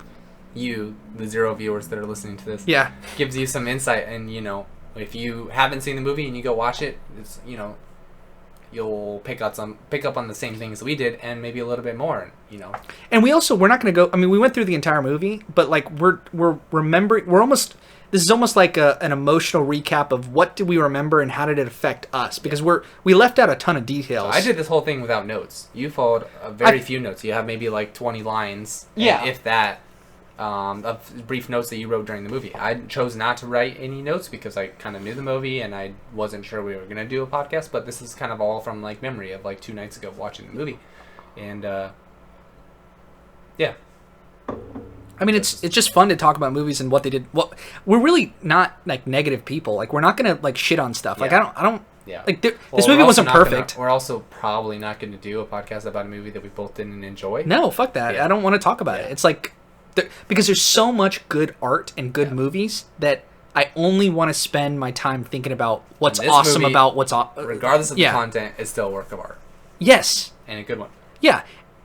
Hereditary was better, but this was new. And we just happened to see this together, and we wanted to talk about it. So if something strikes, and that's the beauty of doing this, is that if something strikes us both, that we're like, hey, let's watch this with the intent to talk about it, we do it. Yeah. And that's awesome. Like, and there was a chance that we could have watched it and been like, that wasn't worth talking about. Right. And I would have taken some of these notes, and you would have thought about it, and we just would have abandoned it. And yeah. All those are not going to be podcasts that we make in the future. Right. That's totally fine. I forgot to mention this point. Toms, you know what Toms are? Shoes? Yeah. Dude, the people in this movie, their shoes, they got nothing on Toms. Those things look like they can go through a beating and not have a problem. But that is just so not something I would have picked up on. So. I saw everyone in the communes wearing the same shoes, and eventually what's her name is wearing the shoes as well, because she gets dressed up in her thing in order to do her ring around the rosy type stuff. Yeah. And she's wearing the shoes, so I always kind of like saw her shoes walking around, and they're just like out there in the middle of this clearing, and it's dirt and grass and stuff like that, and they're walking around in these like Tom-esque shoes. I was like, hey, I'm sure. I wonder if Tom could make some. Am I making up? Like, her dress got dirty at the bottom of the dress. Was that a shot in this movie? I don't remember. Okay. It wasn't a detail that I picked up on. Okay, maybe I'm wrong on that. I wouldn't doubt it. Yeah. Why would you bring that up? I don't know. It's just something I brought up. Like, does that mean anything? And that's what's fun about this movie and this director, and why I'm going to watch his next movie in theaters almost no matter what it is. It's Ari Aster. Okay. Hereditary and this one, it's like there's so much symbology, and the ending's going to be crazy or good, and it just, I like the way I can appreciate movies that just take their time. Yeah. If they're good. If they have some substance, like you can take a movie and have it really long and drawn out and interesting shots, but if it doesn't have substance, you're gonna spend so much money on it. You got to be like a good director. And this was actually I looked it up. $8 to $10 million was the budget, and it made $46 million. Gotcha. Yeah, so he'll be making another movie here all these soon. actors asked for stock instead of. No, I don't. I think they know better than that or whatever. There weren't any big name actors in this. Nope. But I liked it. I mean, everyone had really good performances. Yep. Interesting enough, the actor who played Dani will be in Black Widow. Oh, interesting. I saw that today when I googled her name She's, and saw her movies. It's not a diss on her. She's just not like super pretty. She's not like a 10 out of 10. Right. She's kind of like... I think that's a redeeming... Or her acting is Yes. a redeeming factor for her. Which Yeah. she did a really, really good job. She was awesome. Christian did a really good job, too. Yes. Mark, not so much. Mark, not so much. Josh was fine. I thought Josh was good. That's boring. Yeah. The last few points I have, I guess, whatever, is like this kind of reminds me of like other drug movies. Like it was kind of like an Alice in Wonderland type of vibe. Okay. Yeah. Fear and Or Loathing. shit's coming out of nowhere. Yeah. I can see that with Alice. Fear and Loathing in Las Vegas. Did you ever see that movie? I did. Yeah, a that's long just time ago. It's probably been like 10 years. I like those bad trip horrors. Like there's something about that where that is true terror. That's so internal, and it's... If you've done the drug before, then it's something that you have at least like raised the surface of a bad thought type thing. Like, it could go bad, yeah. and Yeah. you like some people don't come back from that. Right. That's kind of like I don't think there's a real hell or heaven, Okay. but internally, if you put the right substances or the wrong substances in your body, Or your you have the wrong mind... state of mind as well. Yeah, your mind can go to those places, Yeah. heaven or hell. Like, you can have really good time, or like you could have a bad time, and that's what I liked about Mandy. Is that Mandy is like this, the one with Nick Cage, like horrible, awful. Is this real life or is this trippy? Is this bad? Like, and it was just an awful movie. It's just a feel bad. Like, so I love it. I love the darkness of that. Like, I thought that was I'd worth say if mentioning. people enjoyed this movie or they like talking about this movie, I would recommend they go see Mother. Yeah, Similar, not the same director. a lot of but symbology. Yeah, a lot of like long shots. You have what's her name? Jennifer Lawrence. Jennifer Lawrence. She's Really good performance. Yeah. Yeah. And very like also like symbology and like trippy Every kind of character visuals. represents an idea, like Yeah. Earth, Eden, God, a Jesus character, like everybody in that movie. Yeah. So go watch Mother. Mother is super disturbing though. Yeah. I mean, you're not gonna walk out feeling awesome. Like you'll be like, fuck. Not that dude. you're gonna walk out feeling on this movie awesome, but No, at least but this this- one gave you some like scares of like, oh my god. Not a whole lot of jump scares actually. After the first, like, After the first ring. Of there's the intro? shocking imagery, but it's not. Right. It's jarring, but it's not. Doesn't make When you I, scared. when I saw the reflection of in the bathroom of the owl house, I was like, oh, It's maybe creepy. This can be creepy. Maybe this movie will be scary. I wish it had more of that. Yeah. Whatever that was. Yeah. But I also mentioned to you while we were watching the movie that I think a character broke the fourth wall. you mentioned that. I didn't pick up on that. So when they're all in a group and they're staring up the cliff before the elder couple jumps, one of the characters, one of the extras, we don't know who it was or see, or I didn't recognize him going forward, but he turns around and looks directly at the camera. in a real creepy gaze. Gaze. He just like turns around real slow, looks at the camera, and then turns back. And I was like, wait, what the fuck? Like, That's almost like when you're like tripping or you're like out of your normal state of mind. Like, like when she first walked up in that group of people and they all were laughing at her. It's like, is this person? That's the feeling that almost you got, but you were like watching this like normal and you saw that Because happen. everyone else is looking up at the cliff. That's weird. They're all doing this, looking up the cliff, and then all of a sudden, this guy kind of like turns around and looks directly at the camera. Yeah, and I didn't even see it. That's the crazy part is that we're both watching the same movie, and you mentioned it after it happened. Did you see that guy? Like, look, I was like, what? I was like, I turned around to you. I was like, did they just break the fourth wall? You're like, What? Huh? what? And Go back to the movie. I like that. I like that both of us can watch it, and the director's dropping hints like that. Like they're. That's why it would be It would- very the interesting. to go rewatch back. Yeah, would be the rewatch would be worth it. Yeah, Give it a exactly. couple years. I definitely want to see Hereditary again after talking about all this because this gets me hyped for watching all this kind of Ooh, shit. Getting shivers just thinking about So Hereditary. another note I had is how the hell did they think that this movie would work? Like, I love that they did it. At script level. But when you're actually, now that proposing I think about now that I did my research, $8 to $10 million, like that's not a lot of money for That's a true. movie. So That's true. you can go and A24 is the studio that produced it.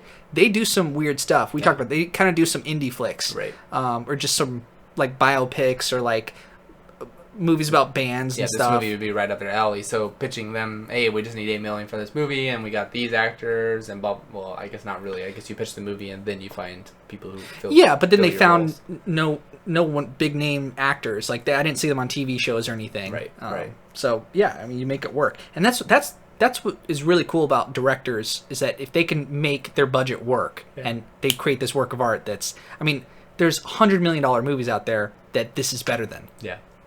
Yeah. It didn't make as much standpoint, money. From analytical standpoint, from how deep you can go down into layers. And really, if you look at movies are a test of they have to stand the test of time because they're going to be out for years from now. Like people that are you and me in our 60s and 70s, people might be talking about, oh, I remember that movie. It came out when I was 25 or whatever.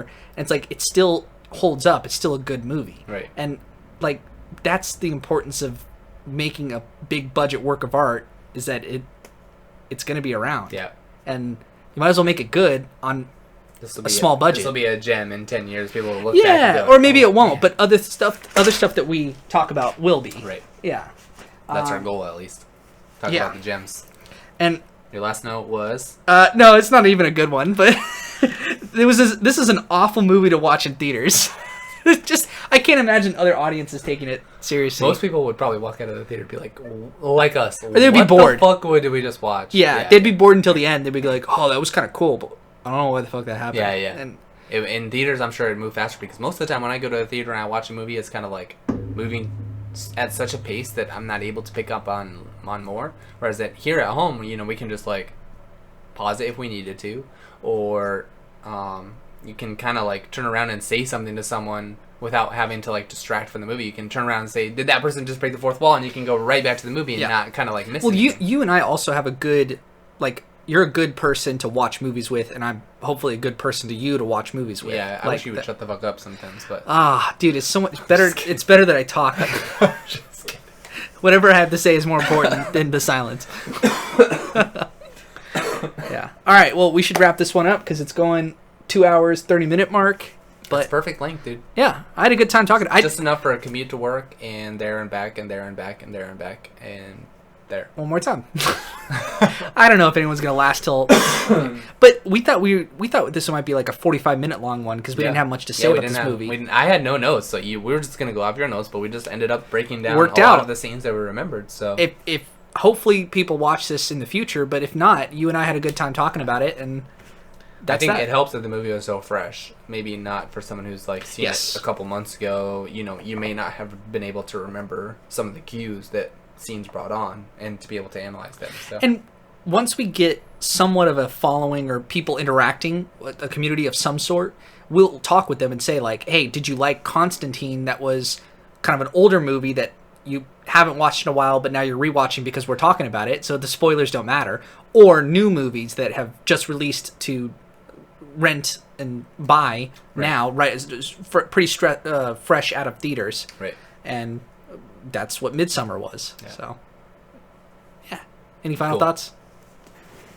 No, I don't think so. All right. I think we beat that dead horse to a pulp. All right. Just like they beat Grandma after she jumped off. Or It's Grandpa. Grandpa after they jumped off the cliff. Jesus. 4 people had to take the hammer to her. It's like, guys, Midsommar was an hour and a half. You don't need to talk 2.5 hours about it. It was it was a pretty good horror, creepy movie for such a light, Swedish mountain sunshine. Like you said multiple times, we kind of like turned around to each other like, laughed and like, what is going on? And then that was funny. And then whoa. Man. Yeah. Roller coaster. Okay. Anyway. See you next time.